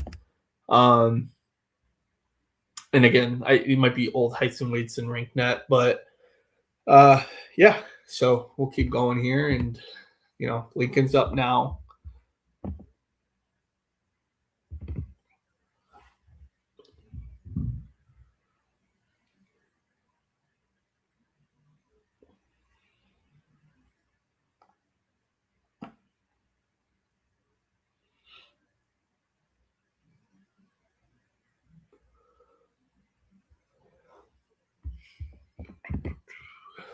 We got 6 in here on the stream. Again, if you're new to the channel, do yourself a favor. Please subscribe. Obviously there's, a lot more coming content-wise on the channel, so it's great to see newer people that are going to be on here.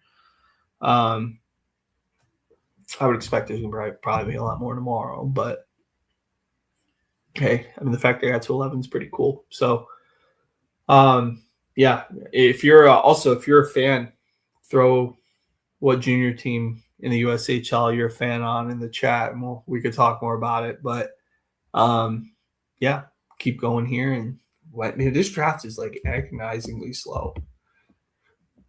It's not NHL draft slow, but it's pretty slow. It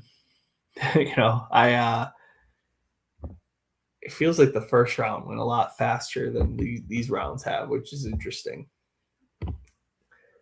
Lincoln here now takes Miles Heller. Do not have a book on him, unfortunately. Not really caught a viewing of him.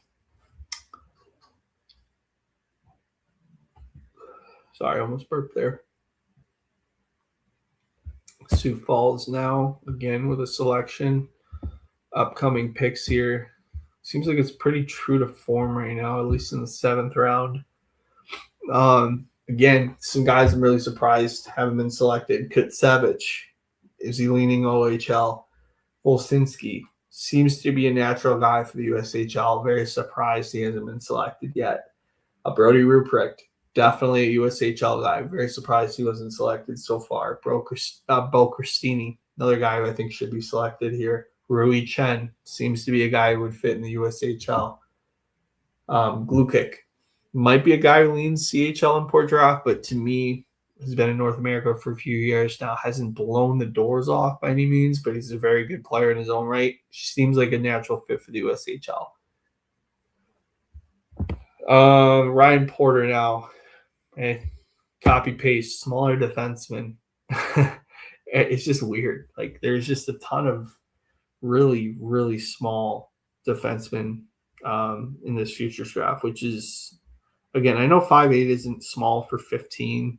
It just seems weird that there are so many of a similar type player all being selected.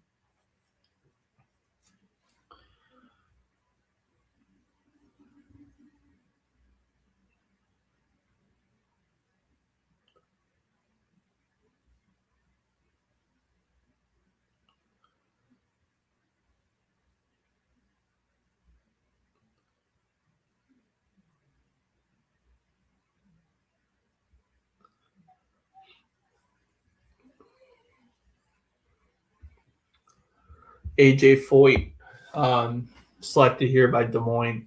Another kid, another smaller defenseman that honestly is better than a lot of these kids that were selected ahead of him. Just a weird dynamic there.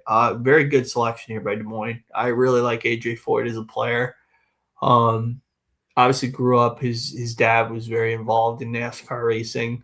Clearly has athletic lineage, clearly comes from a lot of money.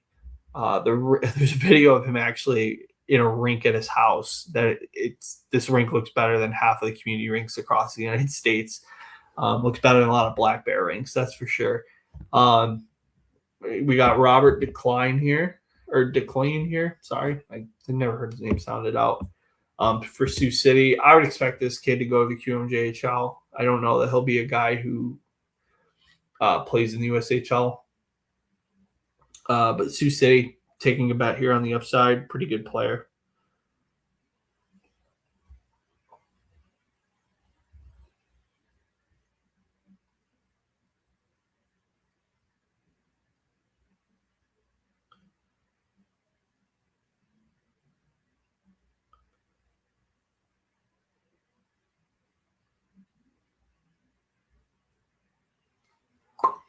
All right, let's see what other selections are made here.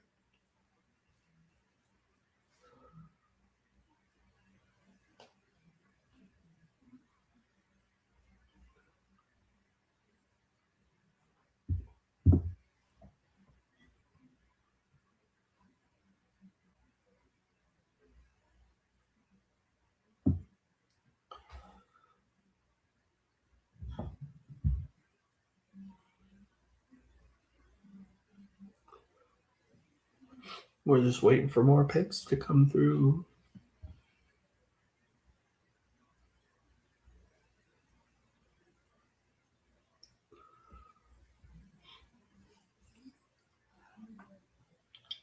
I might get into a little bit here for those interested. I'm going to get into maybe some of the people that I think could be selected tomorrow in the Phase 2 draft, which that'll be happening at like 11 o'clock Eastern time, I want to say tomorrow. I won't be doing a stream for that. I'll just do a recap later on in the afternoon just because I work for a living. But I will be probably following along on the USHL feed for day 2.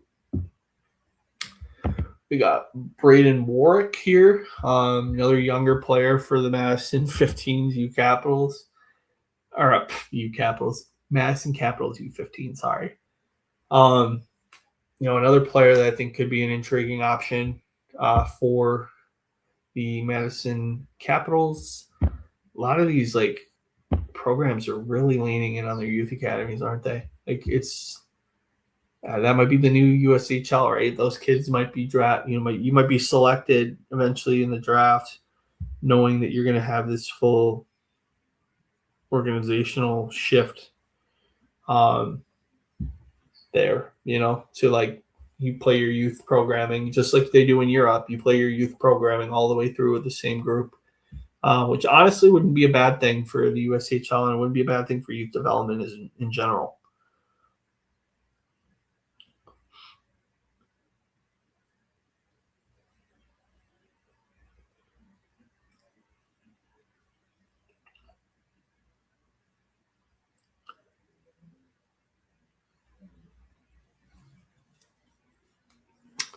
Another pick here. Muskegon takes Shea Henriksen, another Chicago, Michigan U15.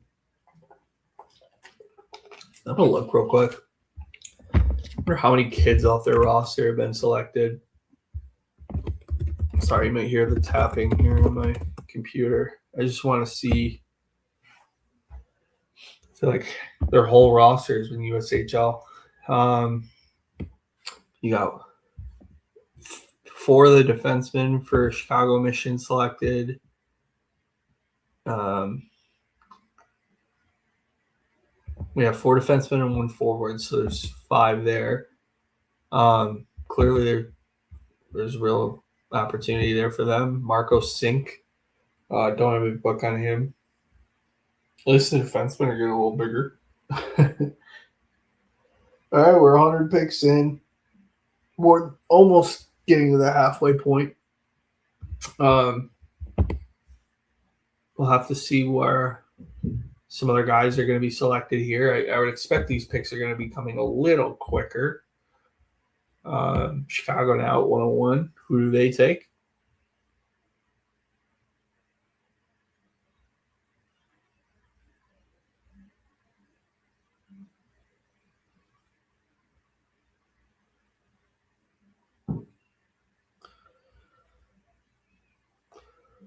Chicago clearly watched the U18s. Matyas Mikalik going ahead and taking the big swing to see if he would ever come, which he never will. But, I like the move. I like the fact that he could be a guy that really, does well. Should he, by some rare chance, decide he wants to come to the USHL, which won't happen. But Mikalik he showed a lot of eyes at the U18s and a really awesome player, a good option for the USHL. But he will never play in the USHL. So like the upside swing there by Chicago. Cam Hogan, I believe this is Jeff Hogan's kid. Plays from Omaha, so I'm assuming it's Jeff Hogan's kid. I don't have much on him, actually. Let me look real quick.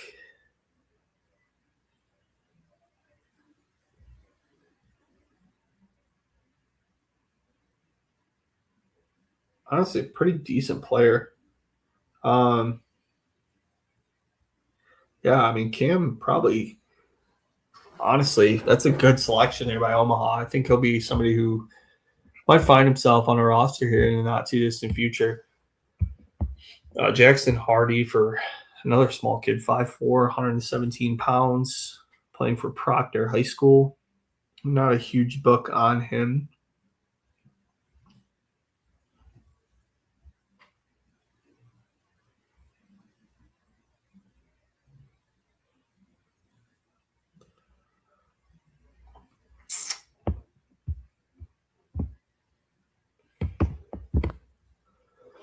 We're going here. Come on. 7 on here, so really appreciate those that have tuned in.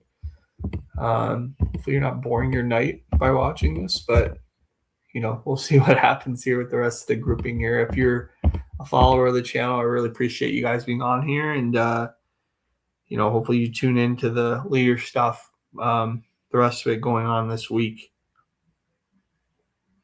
And then again, I'm nobody's put in the chat here at all, but if you wanted to, feel free to put some questions in the Q&A. I can answer them as these picks go along, and we'll kind of see what happens here.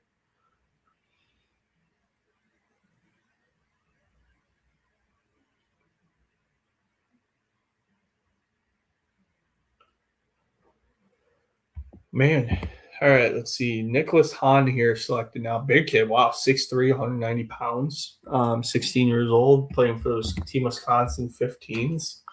That's a big kid. Lincoln's always kind of like their bigger frame defenseman, though. I remember the Wings having Mike McKee was a big kid to play for Lincoln. Sorry. I think, didn't Jaden Kurtz play for them too? Let me look. No, Jaden Kurtz was Chicago Steel. I thought it was Lincoln for some reason. Next selection here, we got Asher Barron, another defenseman, playing for the Omaha Master U15s. They've got a few kids picked, which is interesting. But hey, kudos to them.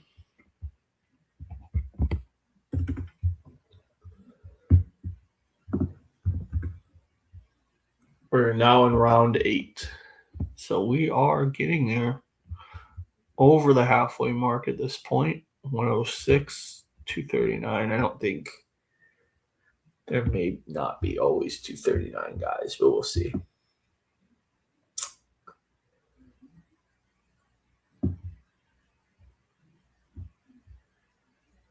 Let's look here. Waterloo here. They go on another upside pick here. Do we start to see more swings? Obviously, Chicago already went ahead and took Matyas Mikalik as a big swing. Or do we start to see more of these high-end talents get selected that probably won't report?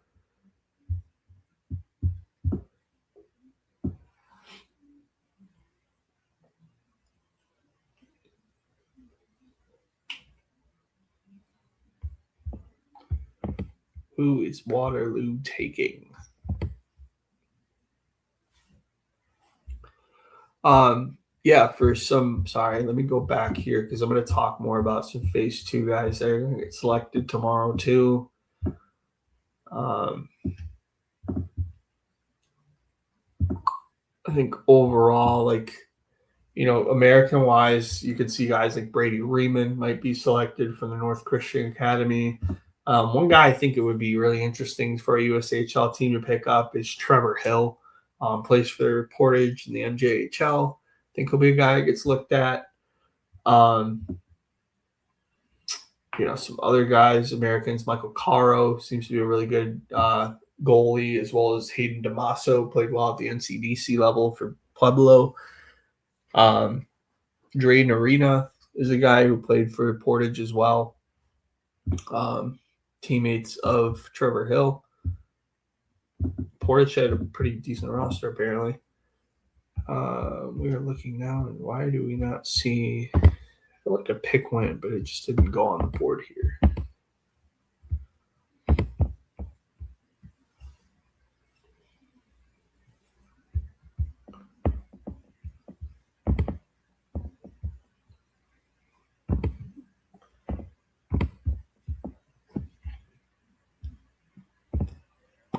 Sorry, I know this isn't the most exciting stream thing right now, but I'm just looking at something. Nothing new so far here.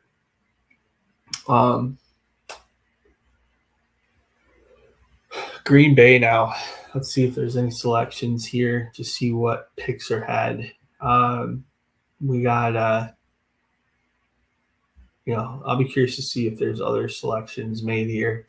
If you're a family looking for a pick here, let us know too. Love to root for you if you're watching on here instead of watching on the USHL stream. But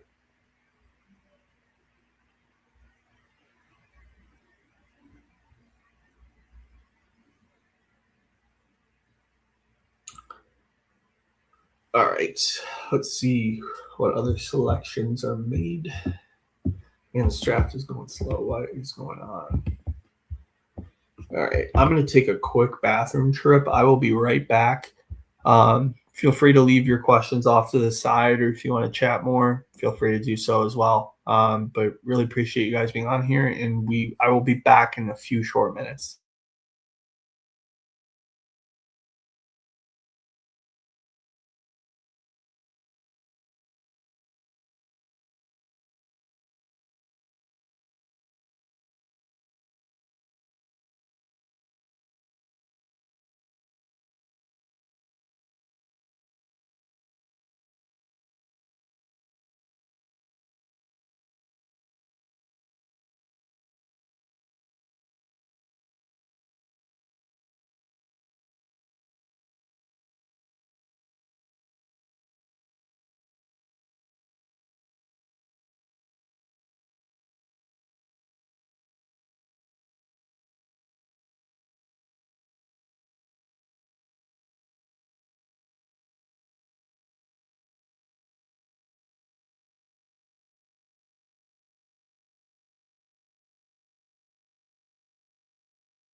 All right, we're back and better than ever. We got a few picks here. Didn't miss much, though. John Cooper. That's awesome. John Cooper for I wonder if they picked that as a joke. I mean, no offense to the kid or anything. I'm sure he's a good player. I just think it's hilarious that a John Cooper would be picked here in the USHL draft. Ironically, by Green Bay. That's hilarious. That's funny. Nick Ware here, another defenseman for Belmont Hill, another prep school kid. We got Nick Wieskowski here, defenseman, 6'4", big kid here at 180. Intriguing player there. Chase Berlin, another shorter forward, as well as Peter Phelan. Phelan is a guy who I do have a little bit of knowledge of. Phelan is a pretty decent player. Again, another player that Chicago selects here. I think Chicago and Waterloo, to me, are the two that have picked the best out of the grouping of teams so far. Omaha as well has had some, really savvy selections. But fun group there. That's intriguing to say the least.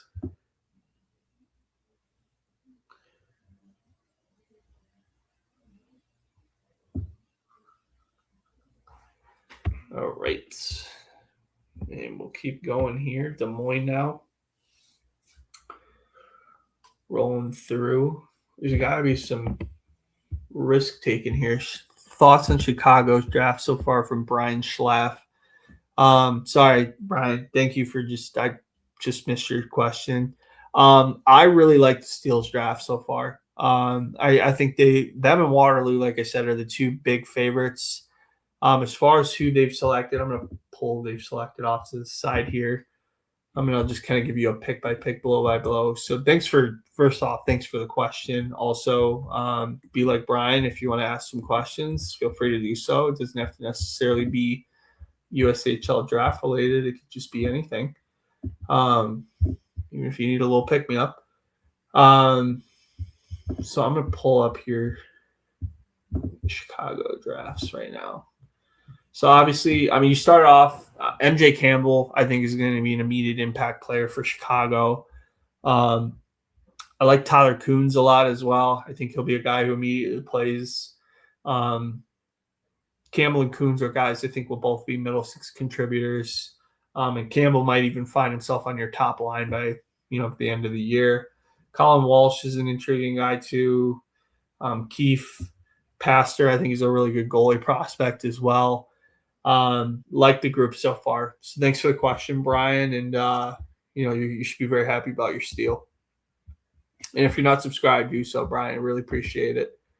Des Moines now. Take Roderick Jackson. Kid's from Georgia? Okay, I'd heard the name, but I didn't know he was from Georgia. That's very cool, to say the least. I know this kid's a really good player, too. Deserves a lot of credit for the type of player he is. Played for Warroad this past year.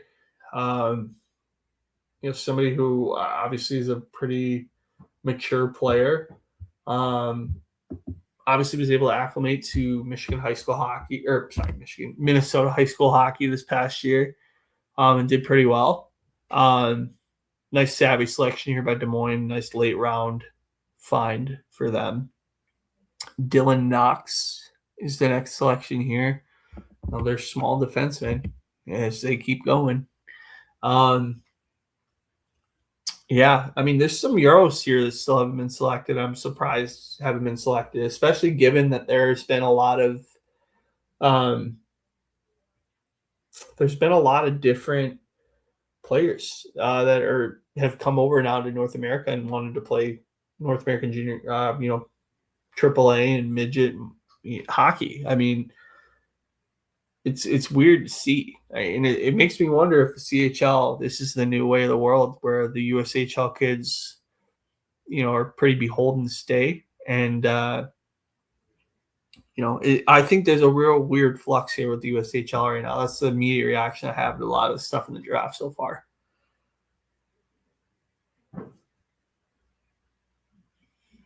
Yeah, let's see here. Muskegon now up. Or sorry, not Muskegon, Madison. Looked at it too quickly. I'm going here and we'll see what Madison has got going on their roster.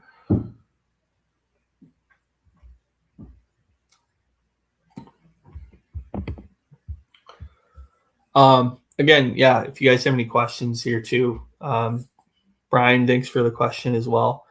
We can get more into other teams as well. If you guys have questions on like overall overview of their specific drafts, feel free to do so. I did think about doing this being like a U18s preview as well, but I just didn't want to take away from the phase 1 draft guys, so I decided against it. Brady Paris now going for the Madison Capitals. They did not draft a Madison Capital U15 player, so hey, whatever, good for them. This Pittsburgh Pens elite team has had a lot of kids selected in this draft, and I'm sure it will get a lot more notoriety next year too. Paris is a guy who I think could be an interesting player as well. Luca Falagi now selected as well for BK for the Bishop Kearney Selects. Falagi, to get him this late is actually a really solid pick. I like this move here for Muskegon.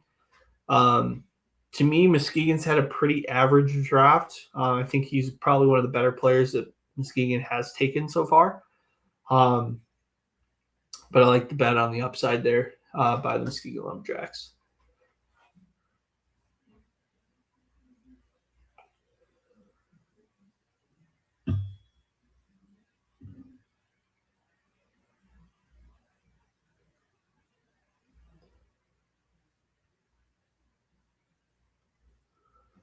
See what else is going on here for the draft. Just about halfway through now at this point. Probably going to start flying off a little quicker now going into the rest of this draft here. You might see it get dark around me here in a few minutes just because approaching night over this way. Bo Christini gets selected finally in the 8th round. Bo Christini was my in first round consideration for me for Cedar Rapids. This kid is tailor-made for the USHL. Smaller guy, needs time to develop. Bit smaller here at 5'4" and 142 pounds. He's probably a little bigger than that now. He's probably closer to 5'6". Bo Christini is a hell of a find. Really good player. Really like the upside.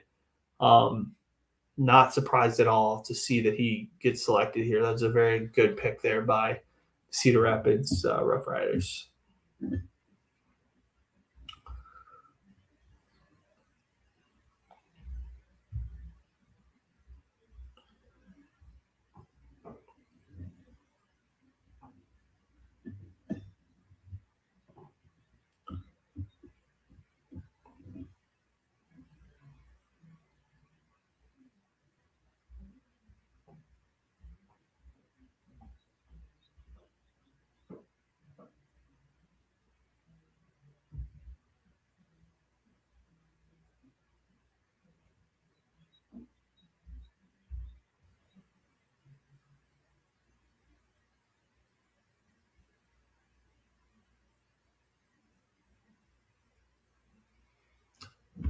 All right, so let's see here. We got John Gramer, another guy I thought would be selected a little bit earlier, going to Fargo.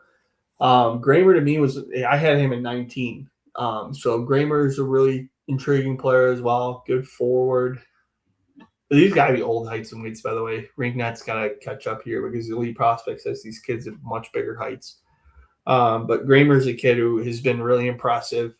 I thought better than a lot of Minnesota kids that were selected before him. Good picks back-to-back here by Cedar Rapids and Fargo. And then another good pick here in Cash McCullery, or McElmurray, sorry. Key contributor for Honey Baked at the U15 level. These are all kids that were probably betting on upside. I would think Christini is a guy who should land in the USHL. Same with Gramer. I think both guys that will definitely be players at the USHL level.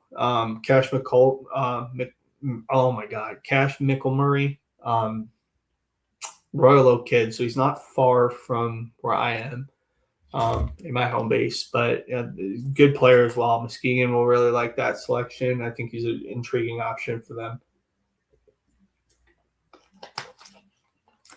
And go Patrick Taylor now, another kid who I think is a really high-end player.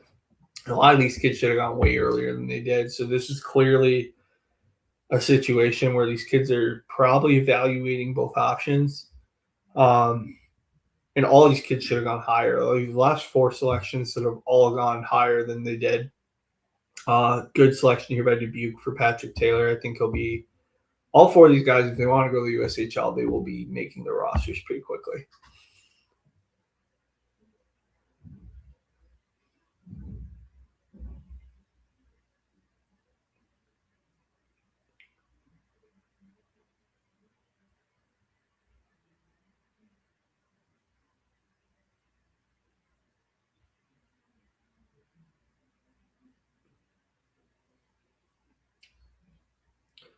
Owen Lundeen goes next. I don't know much about Owen personally, so I won't comment on him.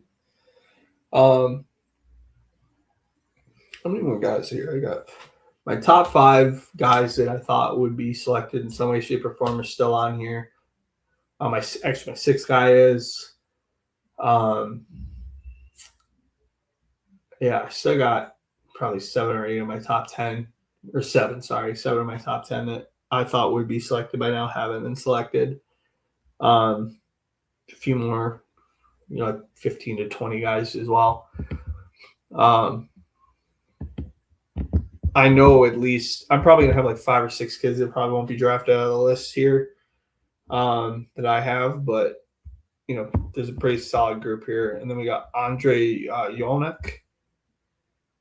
Playing for Pilsen. Again, another kid from Pilsen. And Youngstown they're going to go back-to-back here. Should be curious to see what happens the rest of the way. So we go Youngstown, Omaha, Tri-City. Bounces back to kind of a decent normal order. Round 9 here, so we're getting close.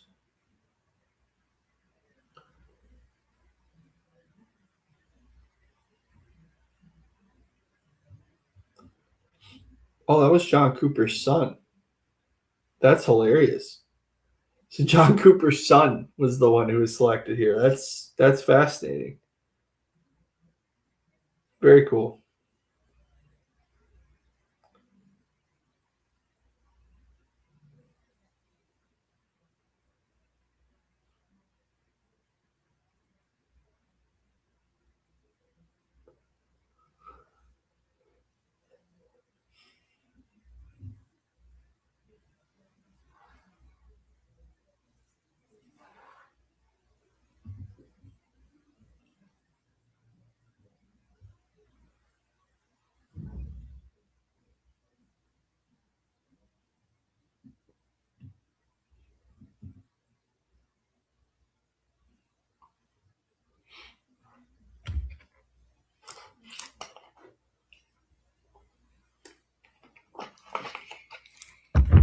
Jackson Conroy now selected, another BK selects kid. I'm inclined to think this kid might go QMJHL for the route as well. Youngstown making that selection here. Good savvy, low upside pick as well for the Phantoms. We go to Omaha now for the next selection.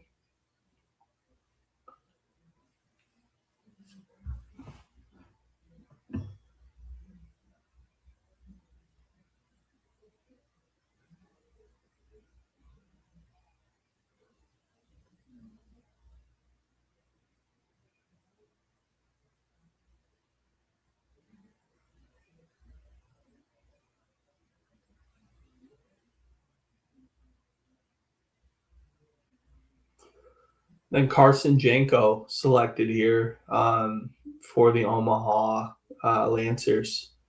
Janko is probably going to go the WHL route, but a good player, really good player, one of the better Dallas Star Elite players that were eligible for this draft. So not a bad selection there by Carson, or to have Carson Janko go to the Omaha Lancers. That being said, I do think he'll probably lean more Western Hockey League.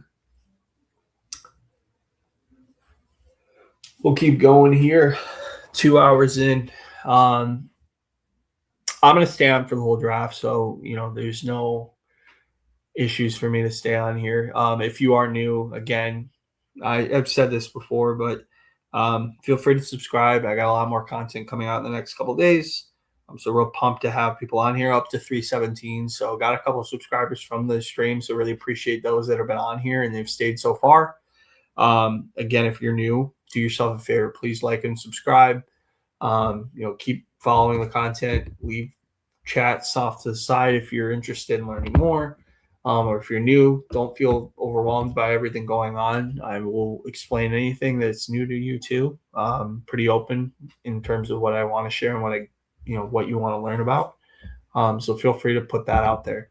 Evan Bukalic, another kid from the Shattuck St. Mary's under 15 roster. Tri-City gets a decent player here. Another guy who's kind of a middle six forward for Shattuck St. Mary. I think he'll be a guy who probably finds himself competing for a spot on that Tri-City roster. Intriguing to see what kind of comes of this player. I think he'll be a guy who, with long-term development, might find himself in a really good situation. Aiden Kelly goes next here. Aiden Kelly to me seems like a guy that's going to lean OHL, so they're clearly betting on upside here with Aiden Kelly, but Lincoln, obviously there's a clear relationship there. To see where people think he'll be selected, so I like that move a lot for the Lincoln Stars, just in case there's ever an issue with some of the players. So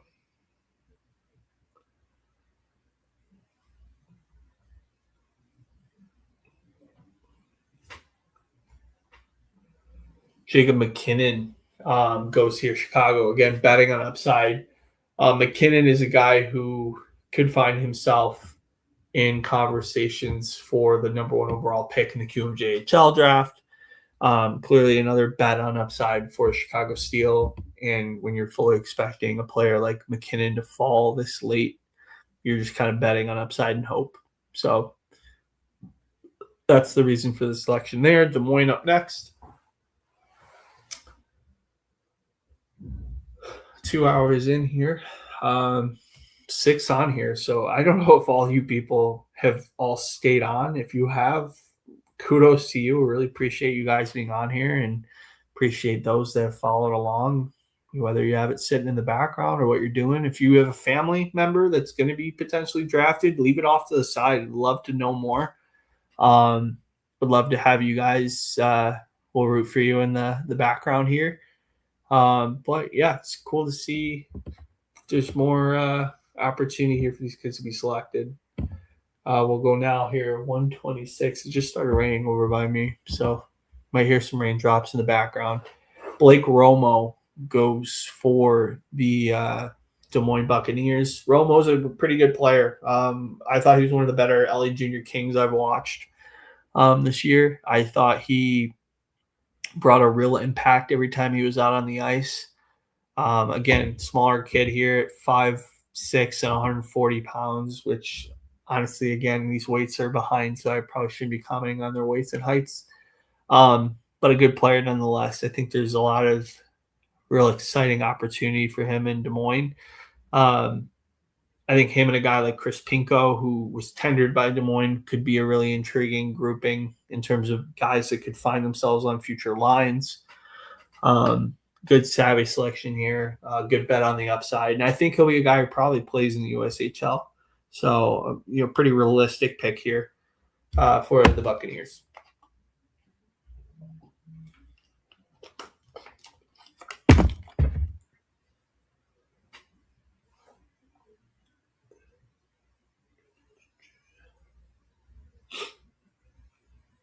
Kai Molyneux. I mentioned him earlier. He was a guy, I think I had him at like 26 on my board. 23. So Kai Molyneux is a guy who Anchorage, Alaska kid, played on the west side of the state of Michigan. He's listed at 5'6", 150 here. I'm going to assume he's probably closer to like 5'8". Good player, though. Really stood out for me a lot when I would watch Fox Motors, him and Ryan Tusher, who later made the development program. I like Molyneux a lot. I think Sioux City, this is a perfect opportunity for him. I think it's a realistic opportunity for him to play for Sioux City. I like that. I like the upside bet there a lot. I think that's a good selection by the Sioux City Musketeers. And then we go here to Mark Ruggiero. Mark Ruggier, bigger kid here, 6'3" and 200 pounds, younger kid in the birth year. Madison goes here for the bigger framed kid that could potentially grow into something more. Not a bad selection here. Muskegon now here for round 9. I'm going to go ahead and scoot up a little bit more so that we got more opportunity here. Out of the grouping here, we got 11 here now on the chat, so really appreciate those that have jumped on and continue to follow along. If you're new, like I said, feel free to join the channel. Feel free to subscribe. I'm trying to grow this thing over 500 subscribers by the end of June would be great. Really enjoy just talking youth hockey, international hockey, junior hockey, and drafts like the USHL draft, WHL draft, OHL draft, various others. Just really enjoy doing this. So for those that have tuned in, really appreciate you guys being on here. And feel free to leave your questions off to the side. I will get to them in a little bit, and we'll go through more selections as they come along here. We got the next selection here from Muskegon, Anton Toivola Henriksen.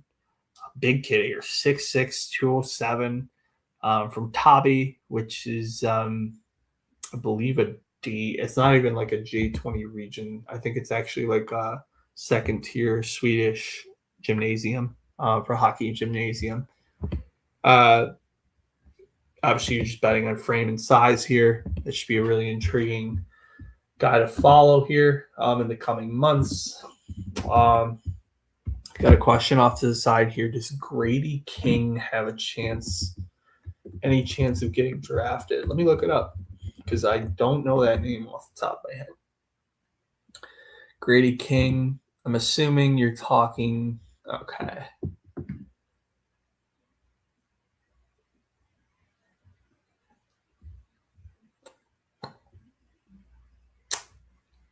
I don't want to speculate because there's not much on elite prospects on him, so I'm not gonna be inclined to say yes or no. So sorry for that. Don't really have an answer for you there. But thank you for following along, and hopefully you subscribe.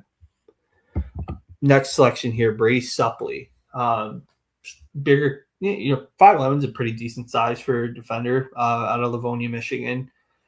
Playing for the Honey Baked U15 roster, which seems to now be churning more USHL picks all of a sudden. Brady Suppley. Left shot defenseman. I remember one viewing I've had of him where he had a couple assists.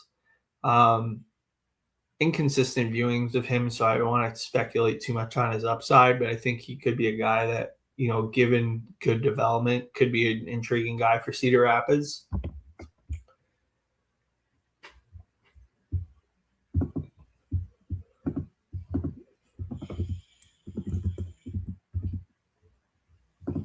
Was Toivola Henriksen kid played U20 hockey already? That's interesting. Cortex client too, which is even more interesting. Huh. It's a decent upside selection there, I guess, for Toivola Henriksen, the more I read on him. Also, shout out to John Cooper and his kid, though. That's really cool that he got selected by Green Bay. Hopefully he develops nicely and is able to find himself as a pretty good hockey player one day.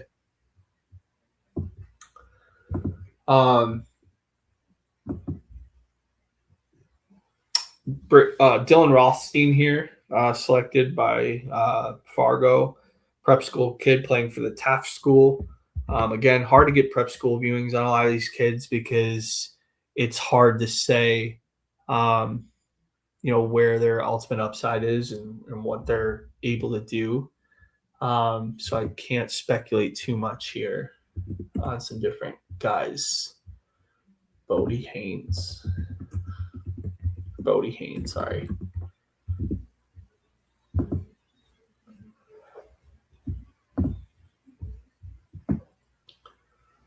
Let me look here. Bodie Haynes.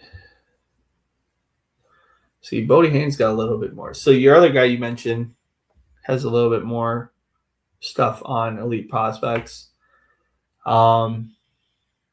He could possibly. I guess it just depends on what teams view him as. Possibility for Bodie Haynes.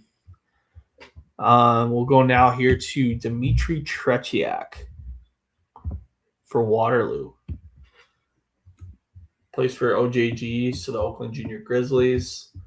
So I've never heard of this kid. Obviously, though, Tretiak. Is he related?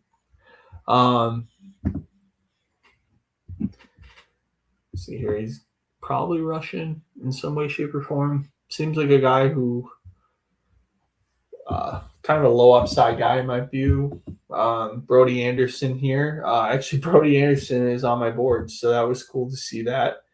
I like that selection a lot. Good pick there by Dubuque. Like him as a player. I think there's some decent intrigue there as well. Can't complain about that pick.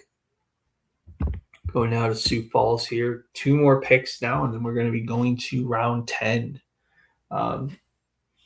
Going to 15 rounds here, so there's only 6 more picks left out of this grouping.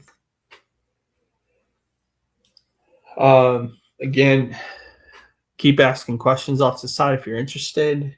I answered the 2 there for Grady King and Bodie Haynes. I'm assuming it's probably one of you guys. It's probably one of you guys for sure. But we'll keep going as we're going along here. We got 9 people here on YouTube. Again, if you're new to the channel, do yourself a favor, please subscribe. Obviously, if we want to root for you guys and make sure that those that get selected are pretty good players, and got a couple of new subscribers up to 318. So really appreciate those that have continued to tune in and watch. We'll keep growing this thing hopefully. So 318 right now. We're hopefully hitting 500 by the end of the month or end of June would be awesome. Sioux Falls, man, we're just kind of waiting, seeing what happens here. Adam Benasaya, plays for Shattuck. I like that selection actually for Sioux Falls. I think that's a really good player there. Really decent offensive talent, bigger kid too. He might get to 6'2" and 210. And Manhattan Beach isn't normally a place for hockey players to develop, so kudos to him for that. Shattuck isn't a cheap school to play at either, so obviously he's had some opportunities here. And then we'll keep going as much as we can. And then we got a question here. Would you be willing to answer any questions about some candidates for 2011?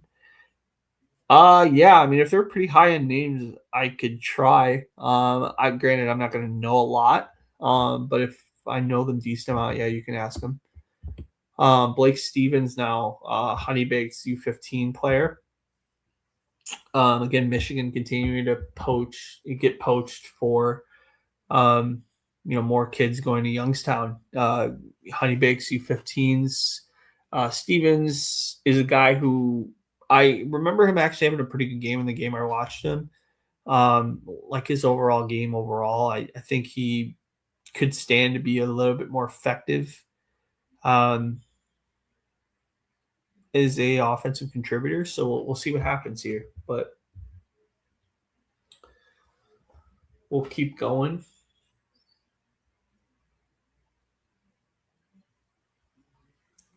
We got 11 on here, so really appreciate those being on here. Hopefully there's more opportunity for some of these players to get selected.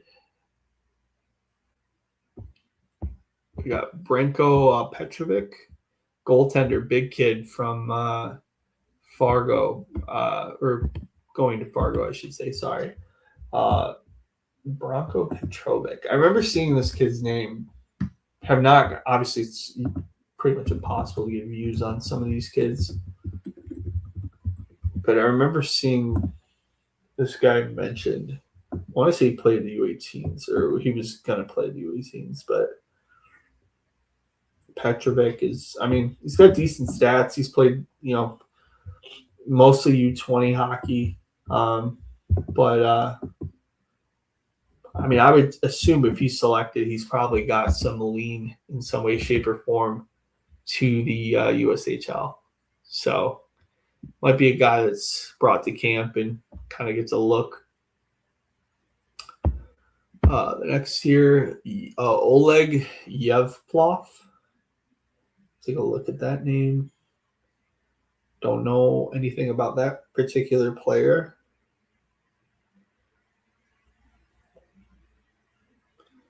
So Russian U16 player. He's got a decent game to him. That's a savvy pick there by Omaha. It might be if he ends up actually coming over, that would be intriguing.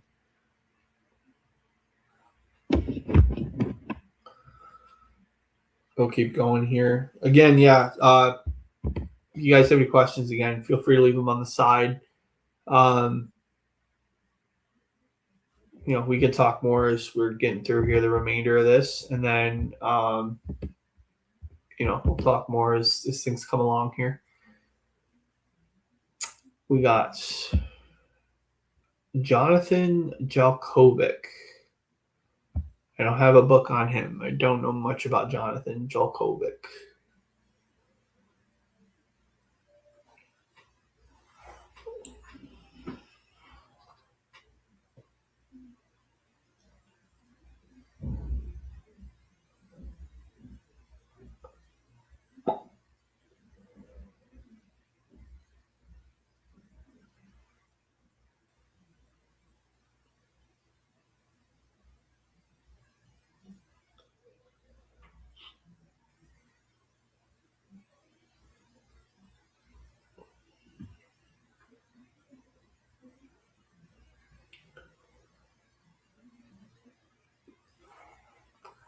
Let's see here. Andrew Woodward, another goaltender selected from Indiana, but playing again for the Chicago Mission 15s, who, again, have had a lot of players picked here for the USHL draft. Our Tri-City here now. It's a selection.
All right, still waiting on some picks here. Questions off to the side.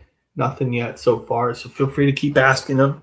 Jack Ertl, selected here by Tri-City.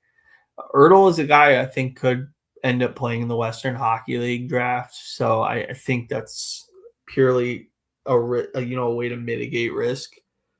I think saying it without saying it.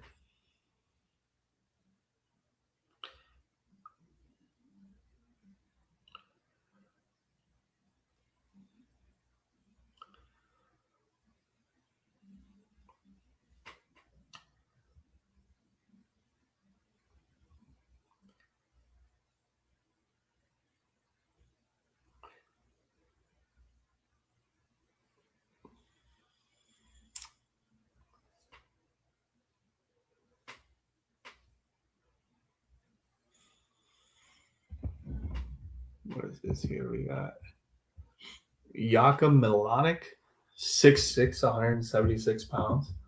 Right now, at this point, the scouts are just looking around saying, who's the biggest kid you know of? Just pick him.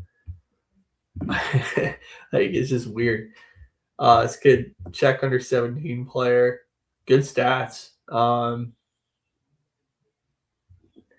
don't think this kid's a USHL player, though. That's interesting. Or at least not yet.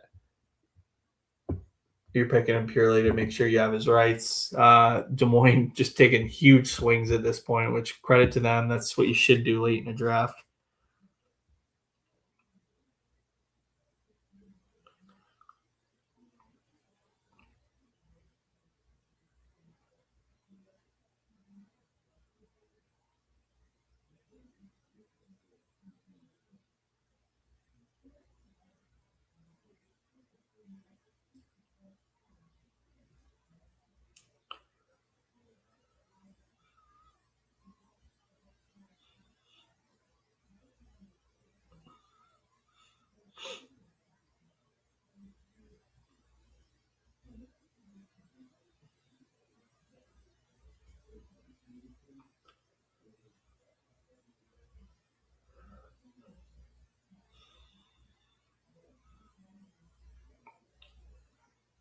We got Knox Kukis, smaller kid. Another nice upside selection here. I like Kukis a lot as a player. Small viewings of him, but not small.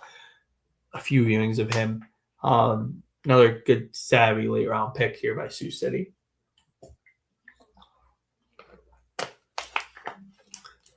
If you guys don't, another thing too is if you guys don't follow me on X, you can just follow me at Hidden Hockey Podcast or at Hidden Hockey. Sorry, that's the handle. I've been doing some occasional tweets during this draft as well.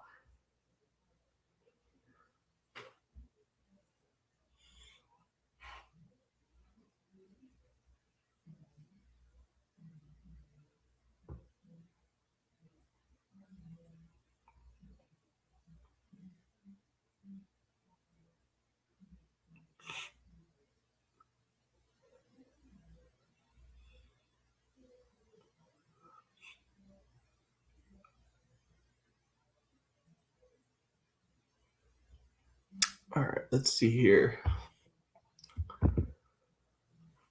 We got Michael Barrett from Linfield, Massachusetts, playing for Phillips Academy Andover.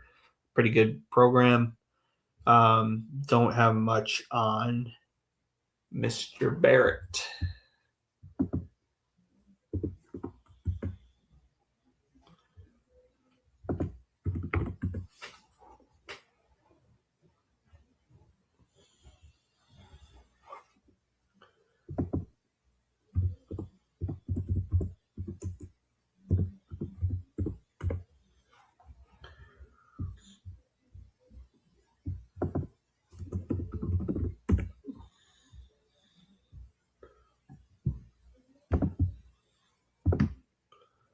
Tyler LaDuca selected now for the Buffalo U15 group.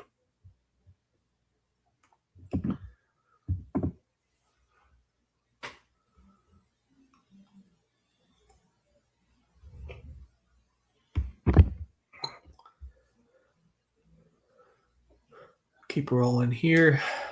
We're getting close, almost to the end here. Got about 90 more picks remaining.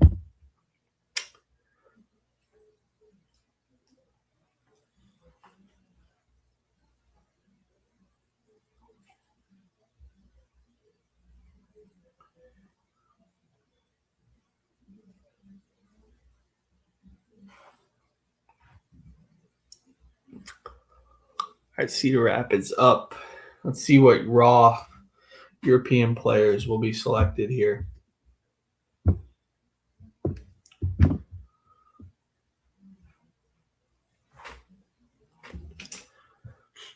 Yeah, like I said, if you guys are new to the channel, feel free. Like Mickey said, gotta go eat dinner. But just wanted to say hi. Keep grinding, brother. Thank you. Appreciate it. I could use it. I Food sounds real good right now. Actually, I might take a quick intermission in a minute just to heat up something. We'll see how I feel. But thank you for that, Mickey. Appreciate it.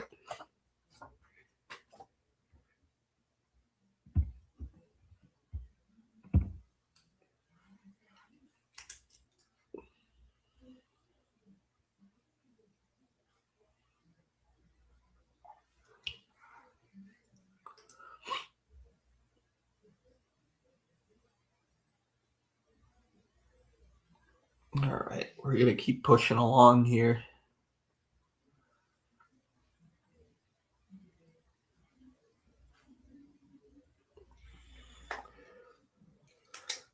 I got Riley Terrell.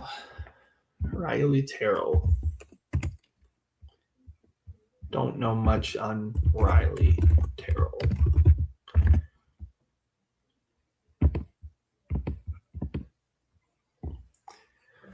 Let's see what else we got going here. Fargo now. I'm going to see what they select here.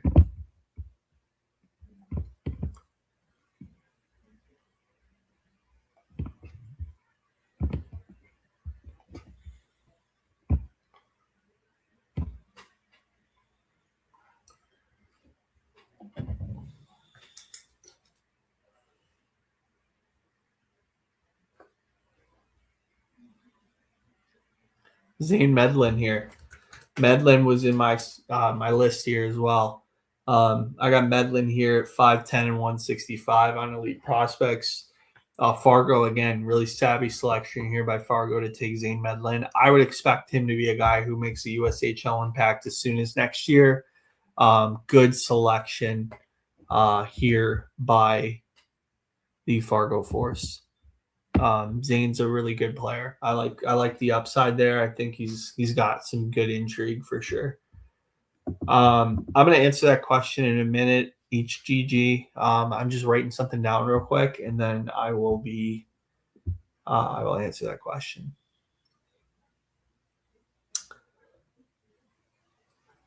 And then I'll get to that question too, Mickey, in a minute. Let me just roll through here. I'm just writing something down for a note for myself, just for some future streams that I'm doing. I'll do it in a minute here, but it looks like a pick just went as well.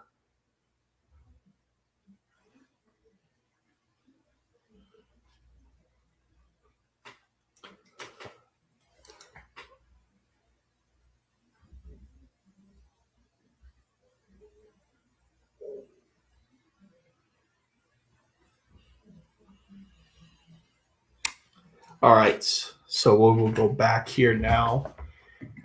A couple picks went here. I'll go ahead and do the picks, and then I'll answer the questions. You got Max Butters for Omaha, playing for the White Bear Lake High School, which is a school in Minnesota. And then Matthew Sarno, another Minnesota kid going to Dubuque. So we got here in 2027 draft is David Sheriff or Odin Petzel have solid chances of getting drafted. It's probably way too soon to tell you on both, to be honest. Because, I mean, I feel like I would have heard some kids here if they were actually legit chances. Sheriff here, I'm looking him up right now.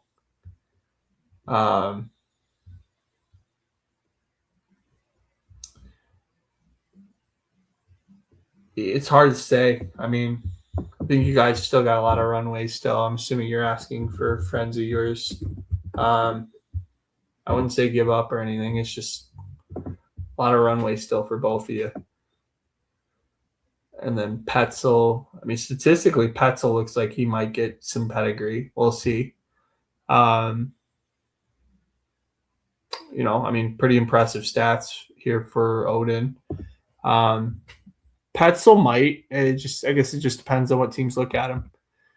And then we got here, how exciting for these kids to have your dreams be real for another year must be amazing. Oh, yeah, I know. It's got to be, right? Like, can't say I've experienced it before, but yeah, Mickey, you are bang on. It is very cool to see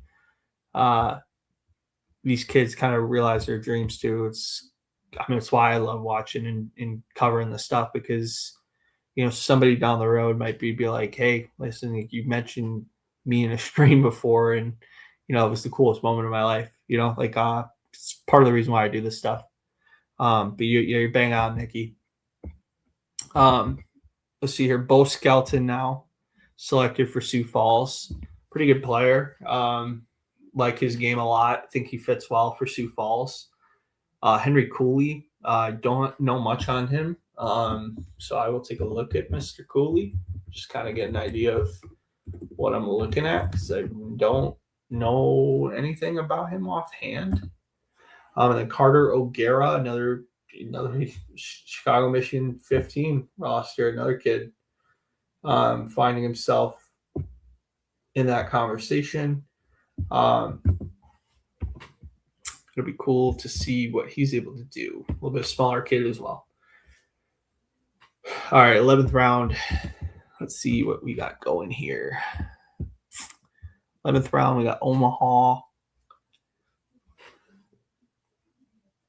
And for Omaha, we have, let's see what the selection is.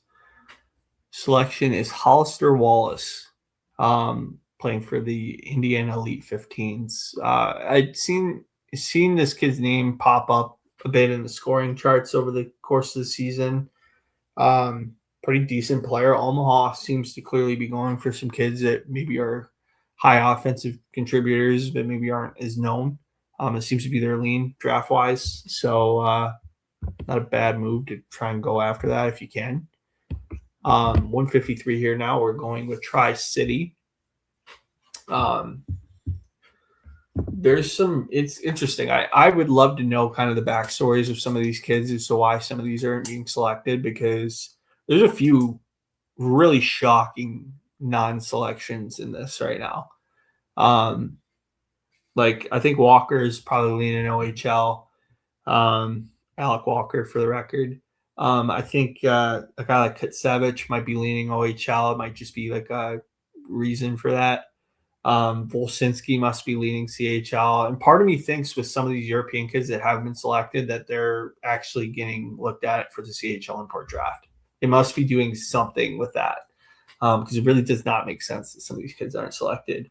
Bobby Spang is a kid who I think should absolutely be selected in this draft. It's very shocking that he hasn't been selected either. Same with Brody Ruprecht. I would expect those guys to be pretty clear favorites as well.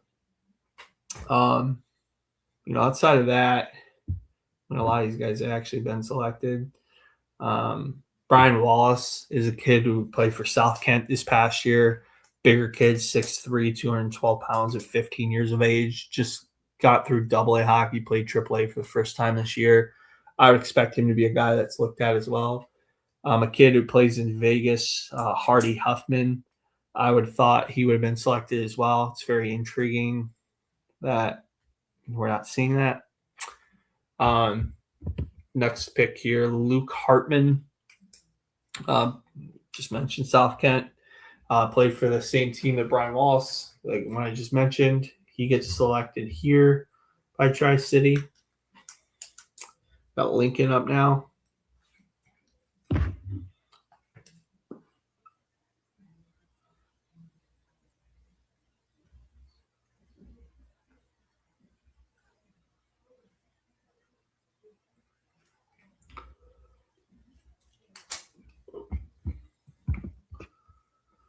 All right, y'all. I'm going to be right back. I just go to the bathroom, and I will be right back.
All right, y'all. Back and better than ever.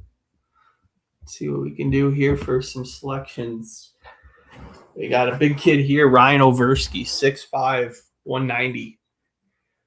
Totino Grace. If he's sponsored by Pizza Rolls.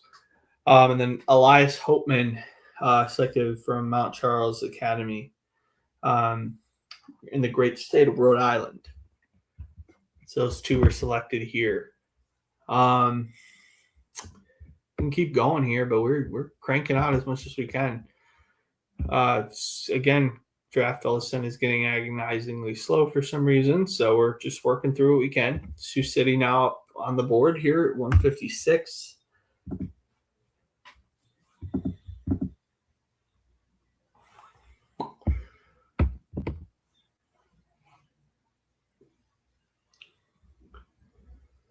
Keep going here and see. We got a few people on here, which I really appreciate. Gotten a few subscribers, up to 318. Super cool that that's even happening. I know this is a super niche draft, so appreciate those that have been on here. It's cool that, the following has grown as much as it has. I'm going to do a stream for the lottery tomorrow. I'll be doing that at 6:45. I'll do that probably for about, as long as the draft lottery goes, so it'll probably be about an hour, and then I'll do a recap of the Phase 2 draft, which goes on at 11 o'clock Central Time, 11 o'clock Eastern Time, pick starting at noon. And that'll probably be a draft that goes on for a while too, but I'll do a recap of that probably at the end of the stream for a little bit. So we will get into that tomorrow. But if you like the content, you like the channel, do yourself a favor, please subscribe. Look forward to having people on here, and we'll keep rolling here. Next pick here, we got Brendan Martin for St. Sebastian, another kid coming from the prep school ranks. We'll keep plugging along here. I think what I'll do, we got another selection. We got Leighton Dewing for Madison. Not a Madison Capital though. Keep going here. Muskegon up next. Who will they select?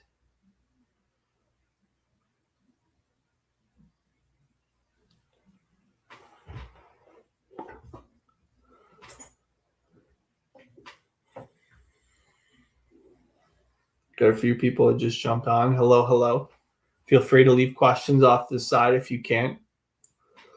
You just want to listen? Even better. Keep plugging along here. If you have any questions from earlier picks too, feel free to put those off to the side. I'll talk more about that if need be.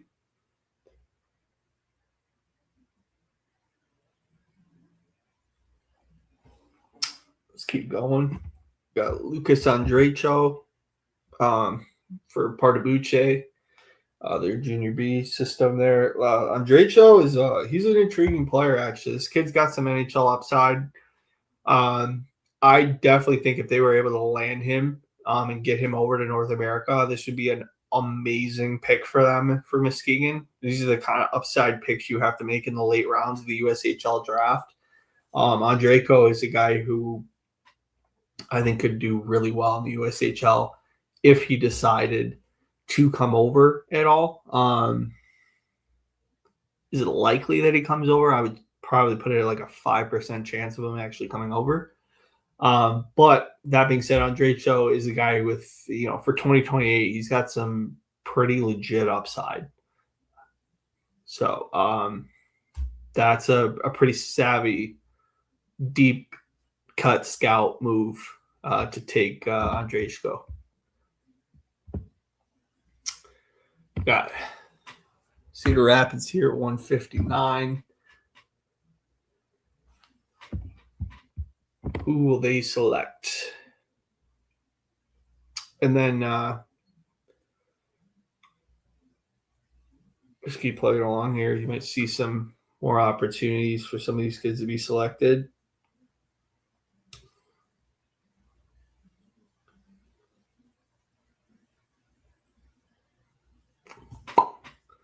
Who are we got going here? We're going almost 3 hours now. Long draft. But hey, that's why we do it, right?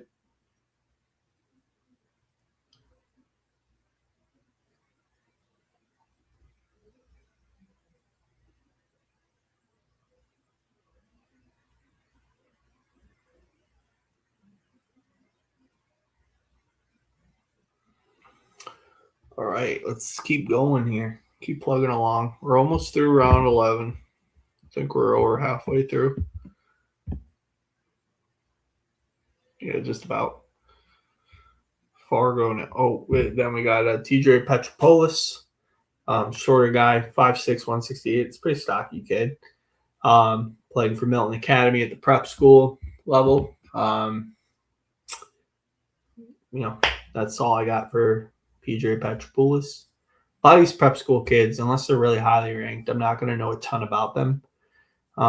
Just because there's just not really a lot of access unless I drove to New England and decided to watch these kids in person, which I don't have the time nor the ability to go do that. Fargo now coming up here. Who will they select? All right, so I was going to get into some guys for the Phase 2 draft. I never actually ended up doing that. I'll do that right now. I think there's, internationally, there could be some intriguing options too. Paul Schinschnig, Austrian kid, Luca Fischer, both guys I think could see themselves in the CHL import draft as well. Arseny Vorotoliak, playing for Junglander Mannheim at the U20 level for the DNL. Philip Winkler, Italian kid, I think could be really intriguing. Started talking internationally, and international kid gets selected, and Marek Domkar. Don't have a book on Mr. Domkar, but I will look him up just because I'm curious. Plays for Mountfield at the U20 level. Younger kid, December born. Probably still raw. I don't know if he'll necessarily make the move to the USHL, so we'll see what happens there. Green Bay now up.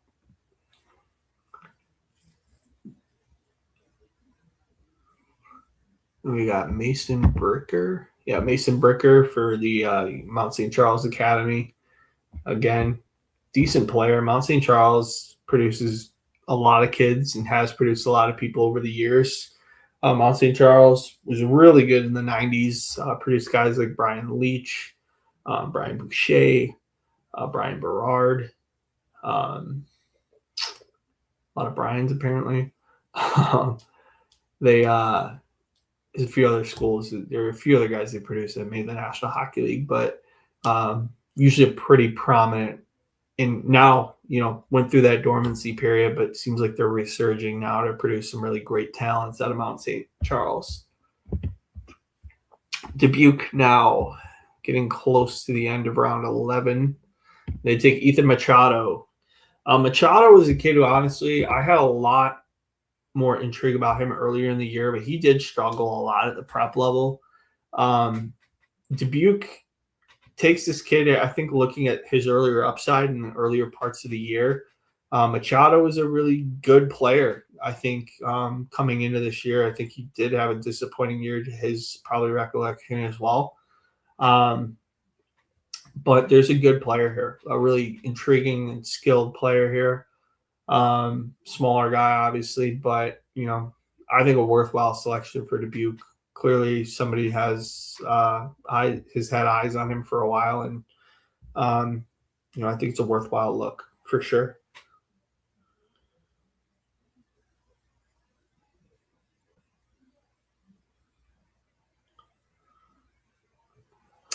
Got 6 here. Another kid selected.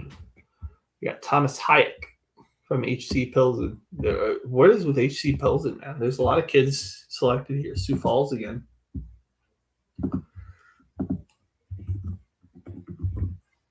They just clearly like the USHL for whatever reason. It's funny.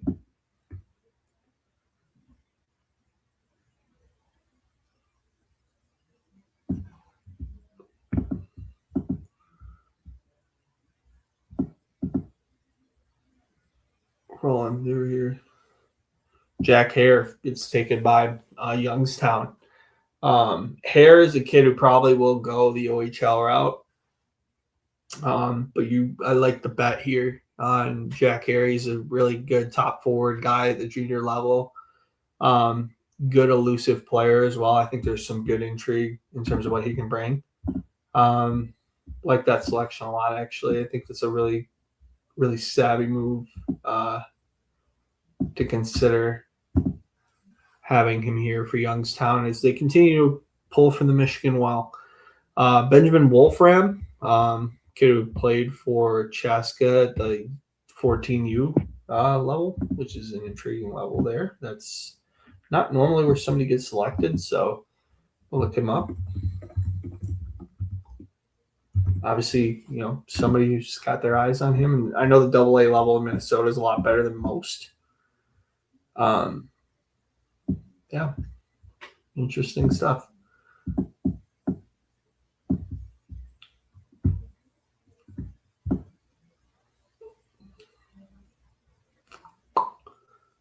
We're going now. Julian Robichaud.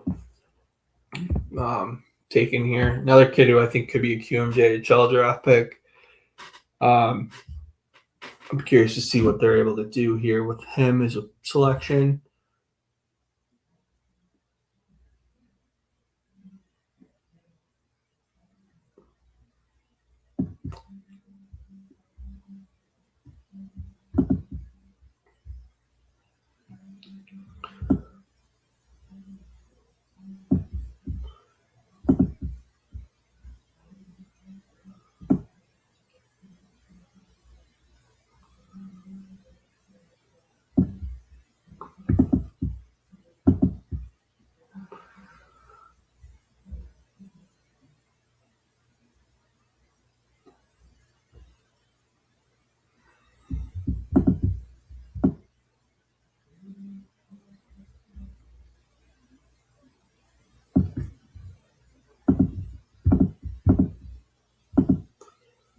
Keep going here. Robichaud now gets selected. Again, if you're on the channel, feel free to put some questions out here. Willing to talk, do whatever. Keep rolling here as we're coming along. Hit the 3-hour mark here on the stream. So thanks for anybody who's staying on. I mean, bless your heart. Probably could find other things to do, but appreciate you being on here. We'll keep things going. Only 3 more rounds after this one specifically, so getting close. But overall, I'm surprised a lot by the drafting patterns this year. There's a lot of different things I wasn't expecting. Not really sure, why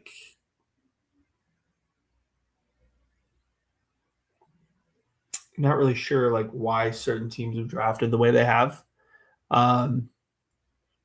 But it's something to keep note of. I think it's something for next year and following years beyond that.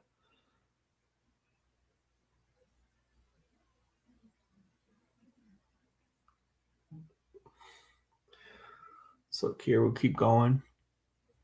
7 on here, so really appreciate those who have tuned in. If you're new, feel free to leave anything in the chat on the side as well. We can talk anything. We don't have to necessarily talk USHL. We can talk, talk the NHL playoffs. We can talk the draft, the NHL draft. We can talk, the WHL draft coming up here in a couple weeks. We can talk, a variety of different things. Just depends on what you want to chat about. But I'm all ears. Just sitting here waiting for drafts to, fill out and figure out things. So, don't be a stranger. All right, we're waiting here now. Tri-City. Jacob Salajic. This is a Bosnian kid. So I had read up on this kid actually before the draft. Didn't have any idea that he'd even be considered for USHL. But a good player. I actually think he could have the opportunity to, at the very least, to play at the North American Hockey League level. That's an interesting pick there late. I think there's better international kids, obviously, that could have been selected, but it's very cool to see that Jacob Salajic, kid from Bosnia, that's a big deal. Credit to him and his family, and the opportunity presents itself. Now you just got to go and make it your thing. But that's not a small thing for Bosnian hockey to get that kid selected. That's something to watch for sure.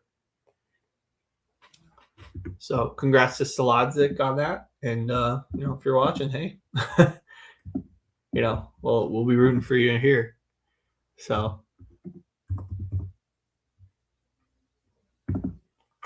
keep going here. Lincoln now selecting here.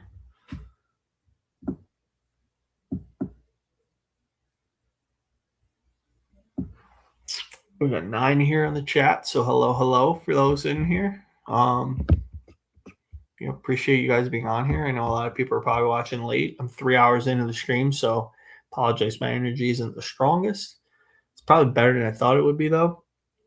Probably burn a lot of calories by talking, but I'd rather ask you guys a lot of questions in terms of what you guys think of the rest of this draft here. Some guys you're shocked to have been drafted, haven't been drafted, different things like that. Trading Wojciak, I would assume is how you pronounce that.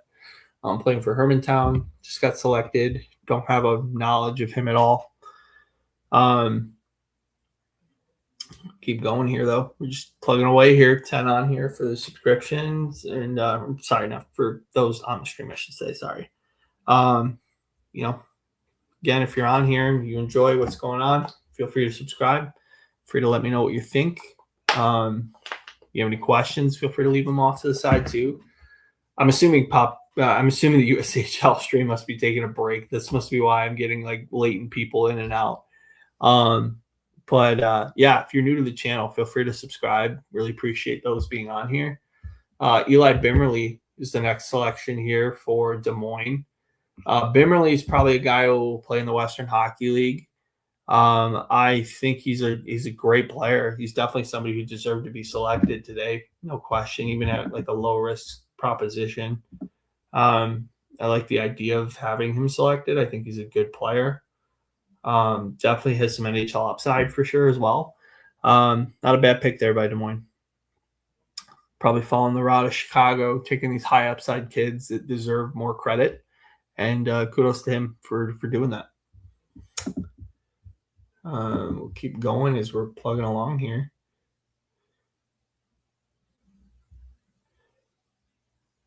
Plugging along. We got 14 on here. Did they end their stream? I'm assuming. No, they're still on. Cool. Eli Bimmerly now. We got 15 on here. Hey, what's going on, peeps? I'll keep plugging along, keep pushing as much as I can. I'm going to stay on to the end here. So don't be a stranger. Feel free to let me know what you think and feel, and keep sharing along. We're going to keep rolling, though. Sioux City up now. Here we go. Pavel Volsinski. This is a team that does their homework here at Sioux City. Volsinski was a guy who I fully expected to be picked. I'm glad he was. This kid is a day one player in the USHL. I'm shocked it took until round 11 for this, or round 12 for this kid to be selected. Volsinski is an absolute superstar. Estonian-born kid decided to come over to play for the Dallas Stars U15 program. I mean, great pick here by Sioux City. A really savvy selection, really good insight into real deep cut scouting.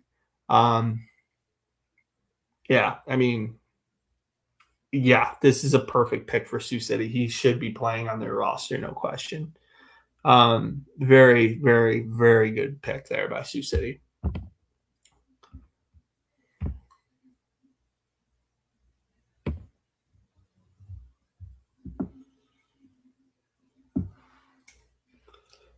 So that leaves me with just 2 in my top 10. I had Bolsinski as in my top 10. So that goes to show what I thought of him personally as a player. Again, a lot of scouts missed out on the opportunity to pick that kid. Bauer Sullivan, decent player. Like that pick there for Madison. Orchovsky, the goaltender for Muskegon. Again, doing your homework.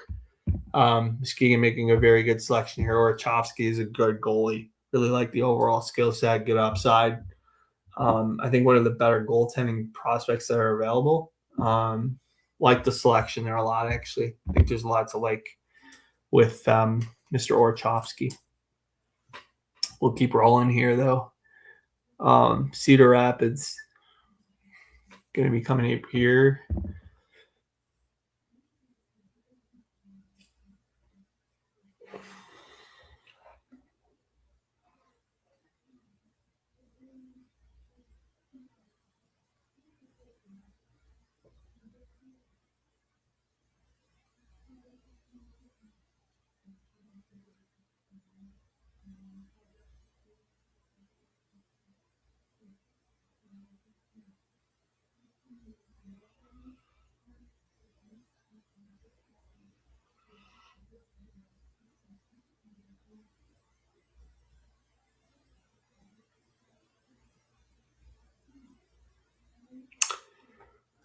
Keep rolling. We're just waiting here for Cedar Rapids to make more selections. We got 9 on here. We got another Cedar Rapids makes their selection. We got Mr. Owen Kelsey. Don't know much about Mr. Owen Kelsey, unfortunately. We're rolling here. 10 more. We got 10 people on here. Really appreciate those that have been on the stream. If you guys want thoughts on the draft specific team, let me know. Feel free to leave them on the chats on the side. I'm going to probably stay on. I'll probably cap it at 4 hours. I'm not going to stay on past 4 hours. So I'm going to hopefully this finishes by the time 4 hours hits. Otherwise, I might just jump off a little early. But, obviously those that have stayed on or at least viewed even a minute or two of this, really appreciate you being on here. And hopefully you're subscribed to the channel. If not, what are you doing? So we keep rolling here. Waiting for more picks to come through.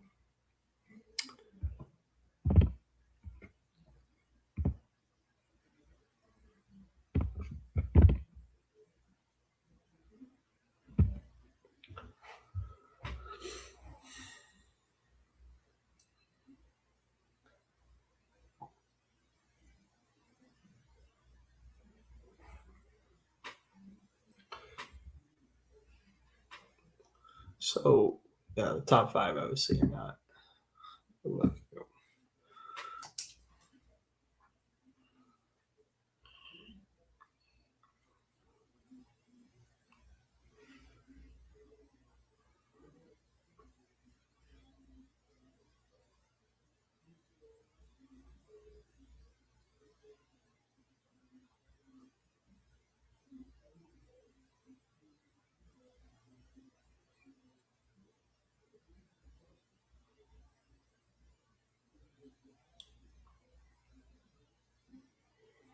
Yeah, Fargo took Gage Kolhoff, 6'2", 180 forward for the Premier Elite League for the North Stars roster.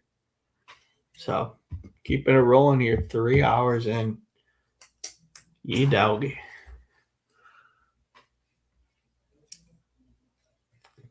Yeah, I'm definitely going to cap it 4 hours. Tomorrow's stream is not going to be this long. It'll probably be an hour and a half too. Cool to see what we're able to do here going into the rest of this draft. But for those that have been on here, really appreciate those that have been tuning in. It's great to see.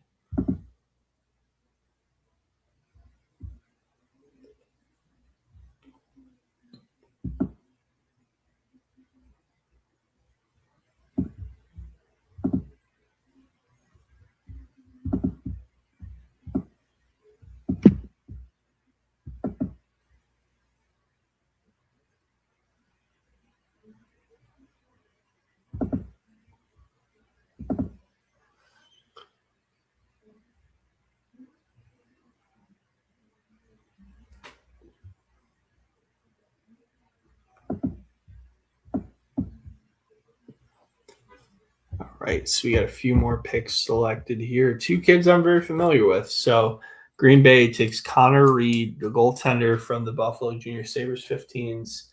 This kid had an unbelievable championship game at the U15 Nationals this year. Smaller goaltender, but eats a ton of pucks. Great goalie.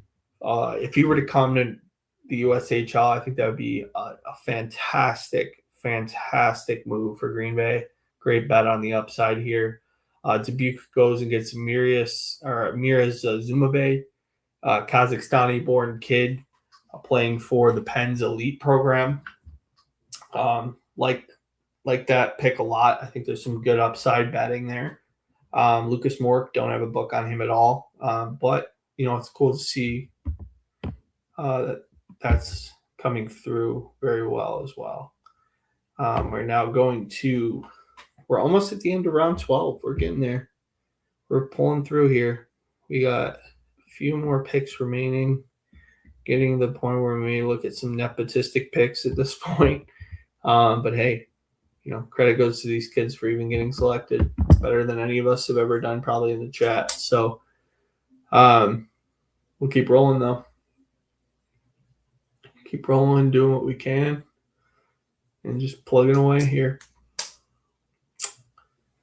So we're going now to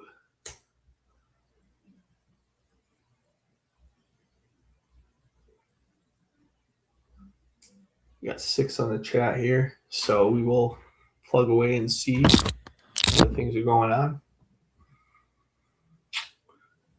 3:15.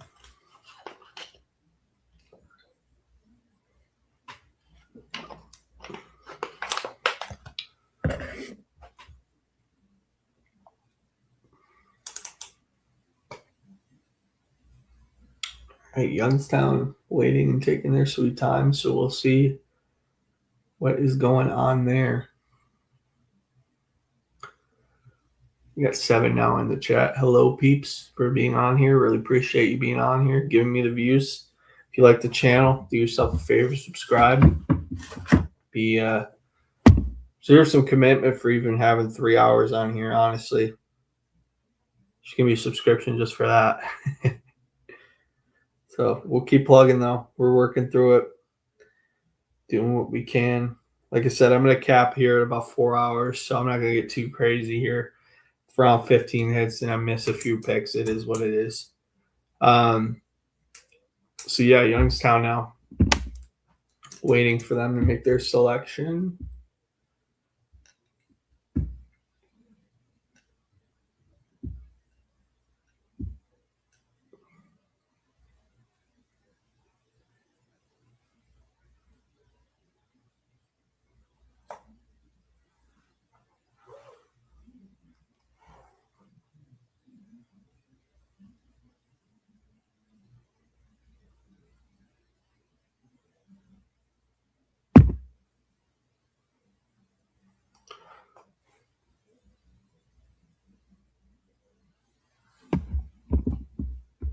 Keep rolling here. Aiden Collin, the big kid, Youngstown takes him round 12. That's a good upside pick as well for Youngstown. 6'6", 180 pounds. Shaq St. Mary's starting goaltender. Probably going the OHL route, but you like the idea that you can bet on the upside in the USHL level. Good pick there by Youngstown.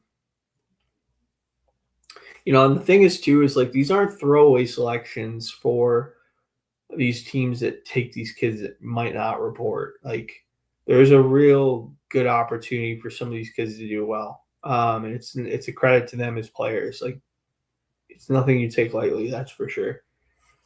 So yeah, you just keep rolling here. There's some good upside bets here. Some of these kids that are still there, like Bobby Spang, to me, this kid just like shut off the NA. I don't know if this kid like shut off the OHL or what he did, but like it's fascinating. I mean, Bobby Spang would be like a traditional USHL draft pick, and it's been crickets, which is really odd. Like, really odd. This kid didn't compete in like the OHL Cup or anything, didn't do anything crazy. Like I thought for sure this kid would be like a tried and true selection.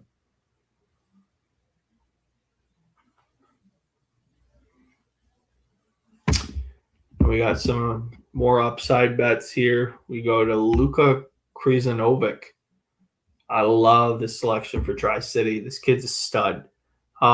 Definite kind of top 64 talent for 2028. Slovakian-born kid playing for Red Bull Salzburg at the U20 level, playing in the Austrian U20s. This kid's a real intriguing option for the CHL import draft too. I like that bet by Tri-City. That's a really solid option for them to look at. We'll keep rolling here as we're plugging along. Round 13 is amongst us, and we're killing it. Luka Krajinovic. That's a kid to watch, though, for sure. That's definitely a intriguing option.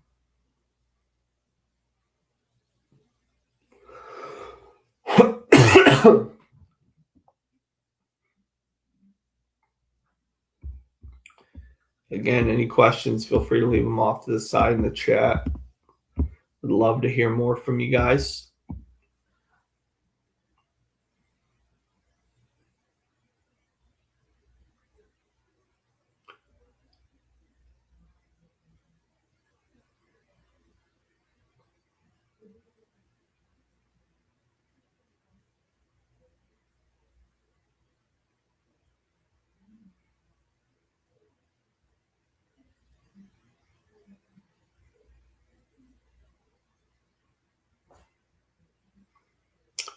When is the 2011 draft? Wednesday. I'll be doing a stream on Wednesday, and they'll have their top selections as well. So that'll be, that'll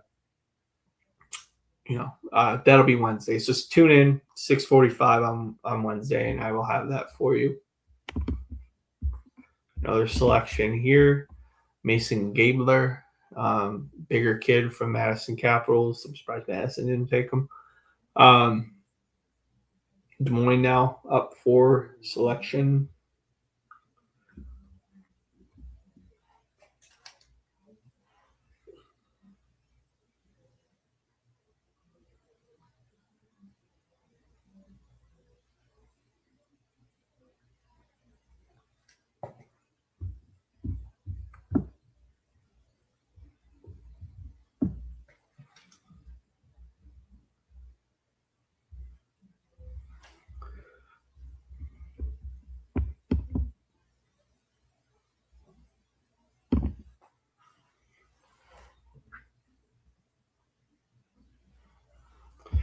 Keep it rolling here. Logan Petronik, fenceman.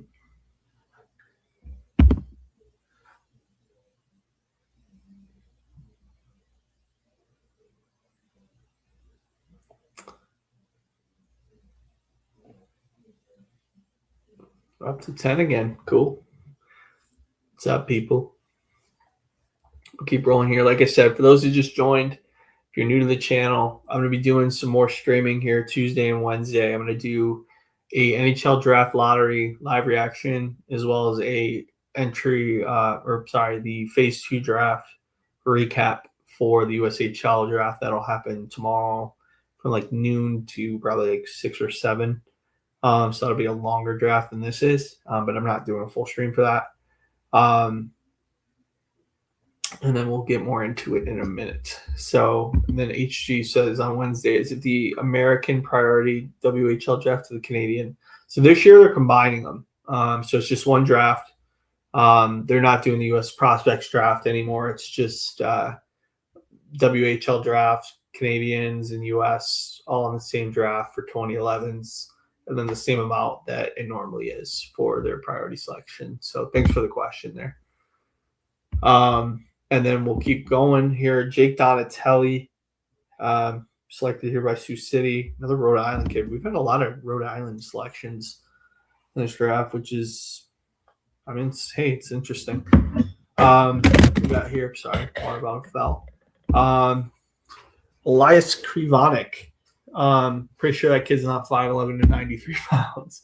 But Carlo Vivari, another pretty well-known program.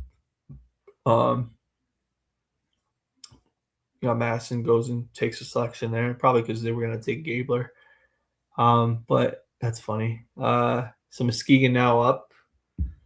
See what high upside swing they decide they're going to do. We will find out in a minute. But we'll keep pushing. Again, if you're new to the channel, do yourself a favor. Please subscribe. Please get involved. Love to be talking with you guys. Don't be a stranger. Don't be weird. No question's a stupid question. Just ask away. We're rolling through here as we're trying our best to keep going.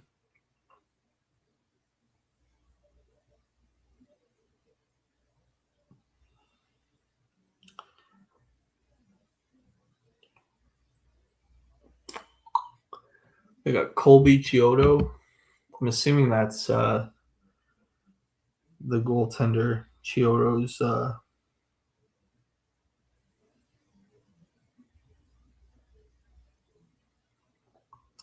Andy Chiodo was a I'm going to look right now to see if it was related. Probably is.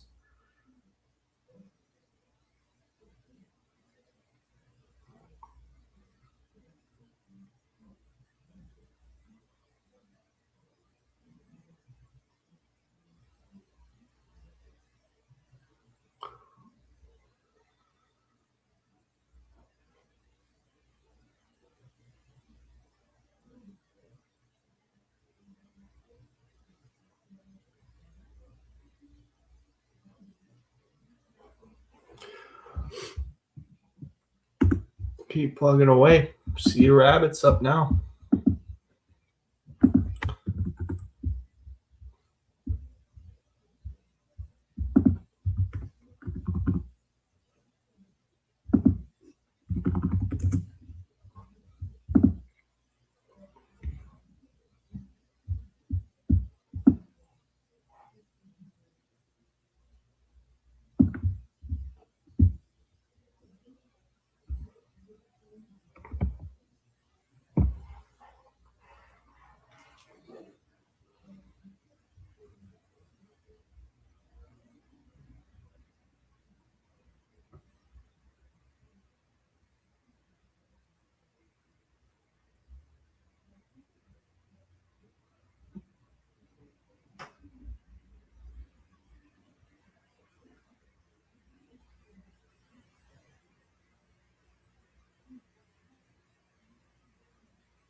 All right. Somebody there's pausing right now, I guess. Got a question here. How many rounds is the WHL draft? I want to say it's 15 rounds. So it's just like the USHL draft. I want to say it's 15, but let me confirm that for you real quick, just to make sure.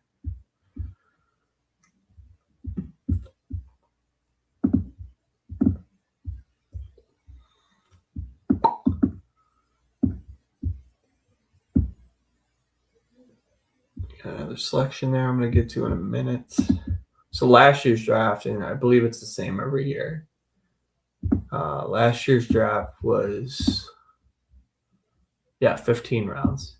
Usually they don't pick all 15 rounds, but it's usually 15 rounds. So, Connor Dwyer, goaltender, 5'10", 200. That's an interesting build for a goaltender.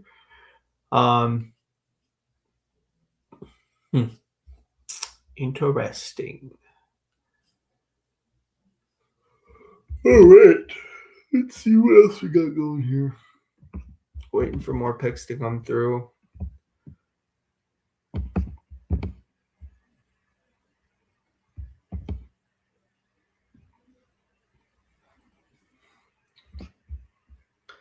I think what I'm going to do is I'm going to go to the end of round 13, and then I'm going to call it good. So I'm going to end it at 195.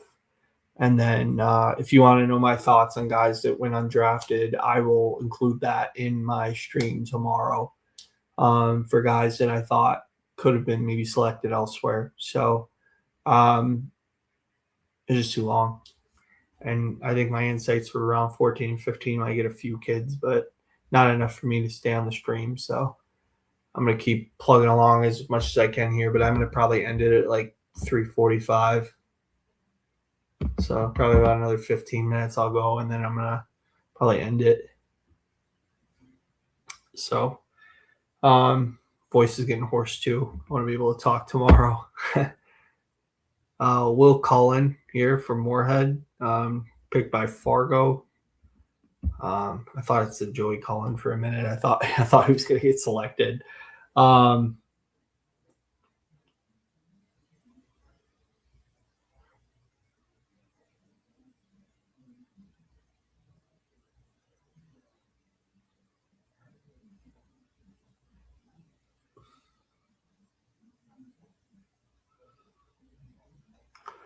Keep rolling here. We're just waiting for more picks to come through. Hoping for more. Again, if you're new, do yourself a favor. Please subscribe. I'll be doing more NHL draft content here tomorrow. Probably be on for like an hour and a half, maybe 2 hours. And then I'll do a WHL round 1. I'm only doing round 1. So that'll be live stream. And yeah, round 1 is the only round going Wednesday, and then Thursday will be rounds 2 through 15. So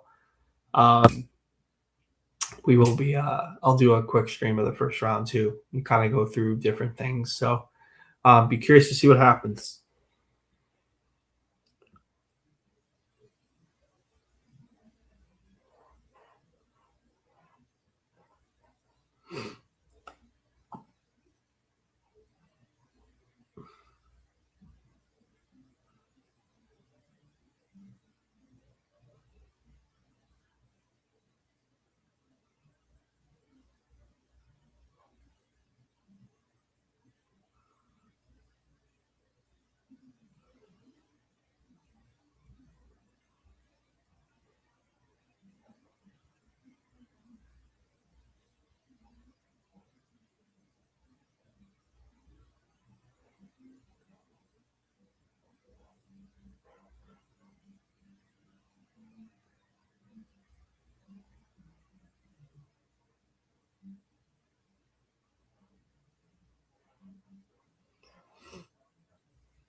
All right, a few more picks went here. Here we go. Finally, there's 2 picks here that make a lot of sense. Green Bay here takes Adam Hlavacek, kid who I think could be a potential second, third round pick in 2028.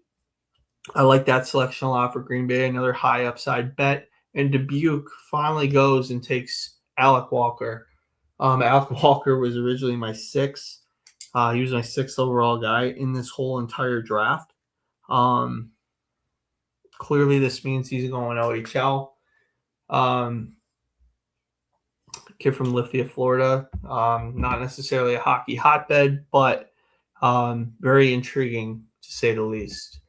On the fly says just joining now. Any big surprises so far? I'm going to give you a few international kids to watch on the fly.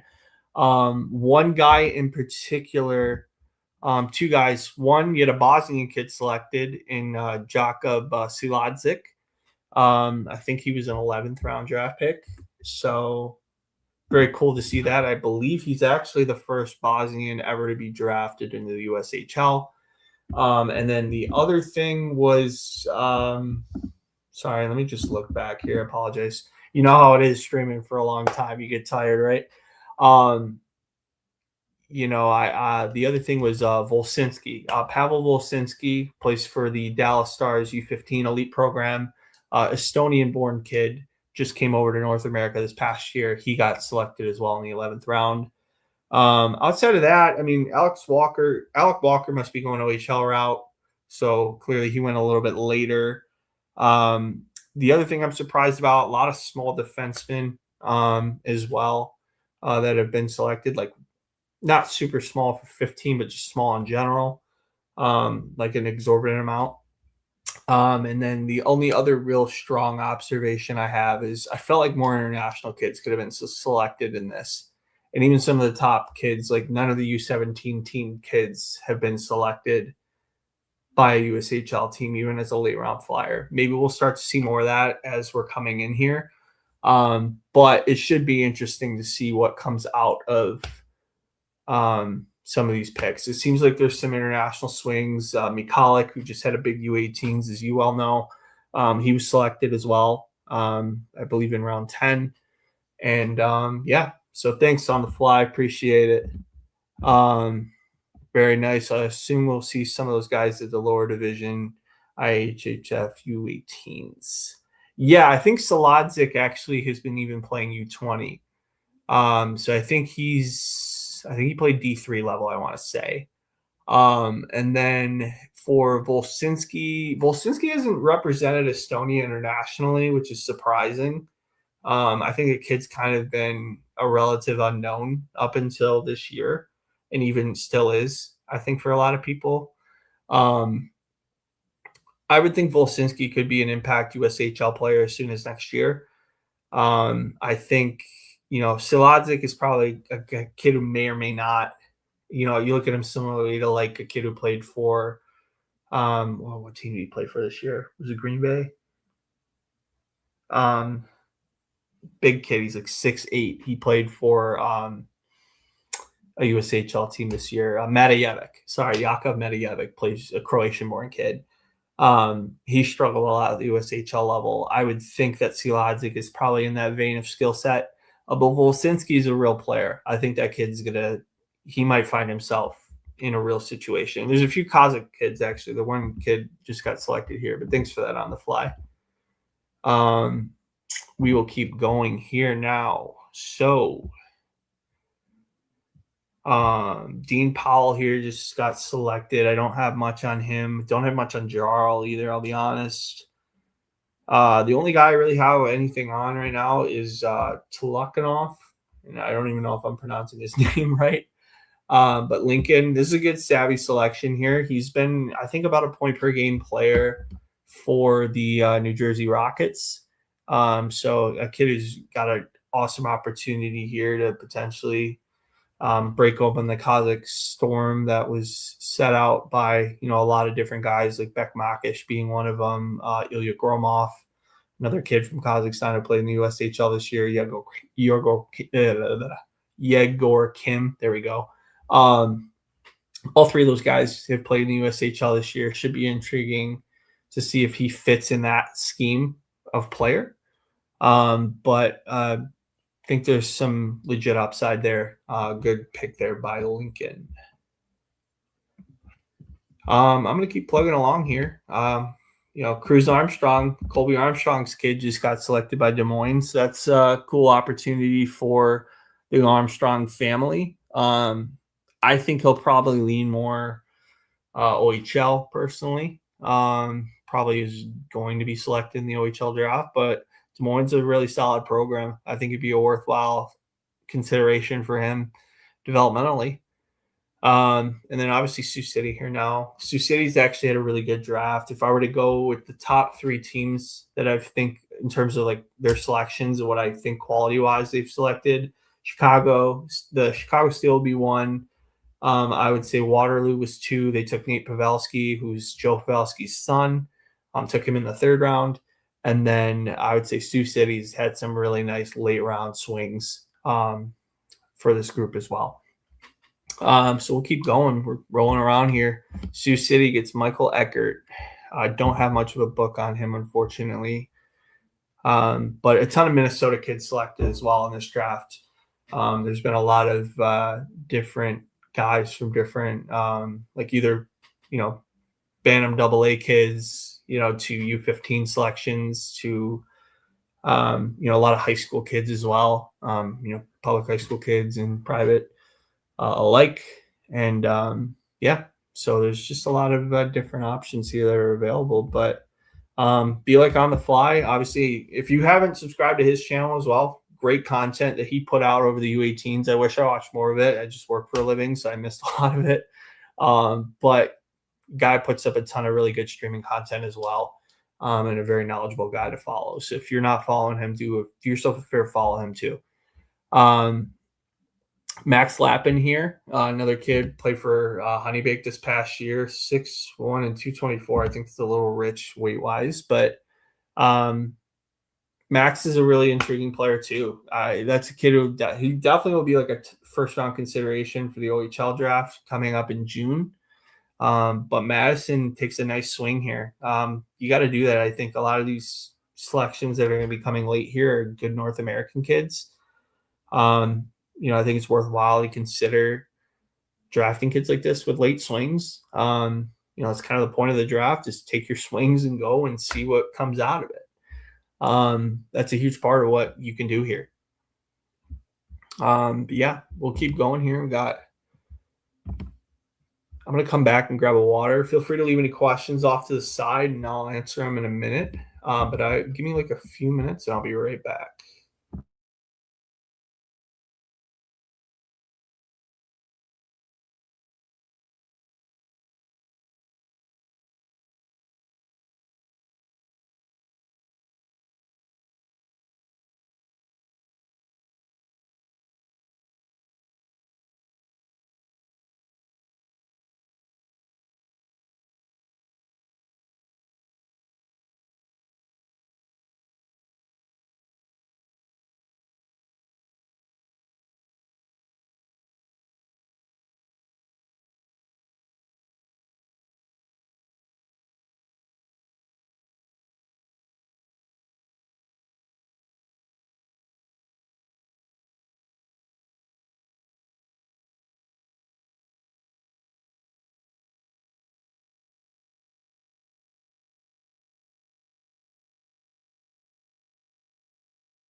All right, back at it again, peeps.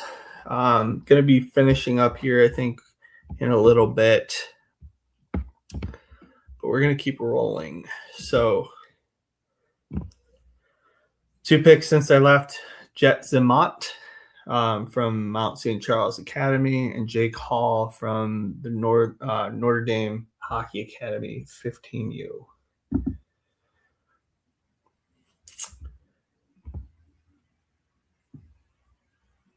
So, I'm not going to finish here, guys. I'm going to just go ahead and end it here. Thanks again for joining on tonight. I just can't do it anymore. There's just too much going on. And, I'll put my thoughts again on this draft. I'll do a recap of it tomorrow. And we'll kind of go from there. But really appreciate those that have been on here. If you haven't subscribed, feel free to do so. Leave your questions in the recording as well, and I'll answer them. But otherwise, thanks so much. I'll have my reactions on my X feed tomorrow morning, and appreciate those that have been on here. Appreciate you. Goodbye.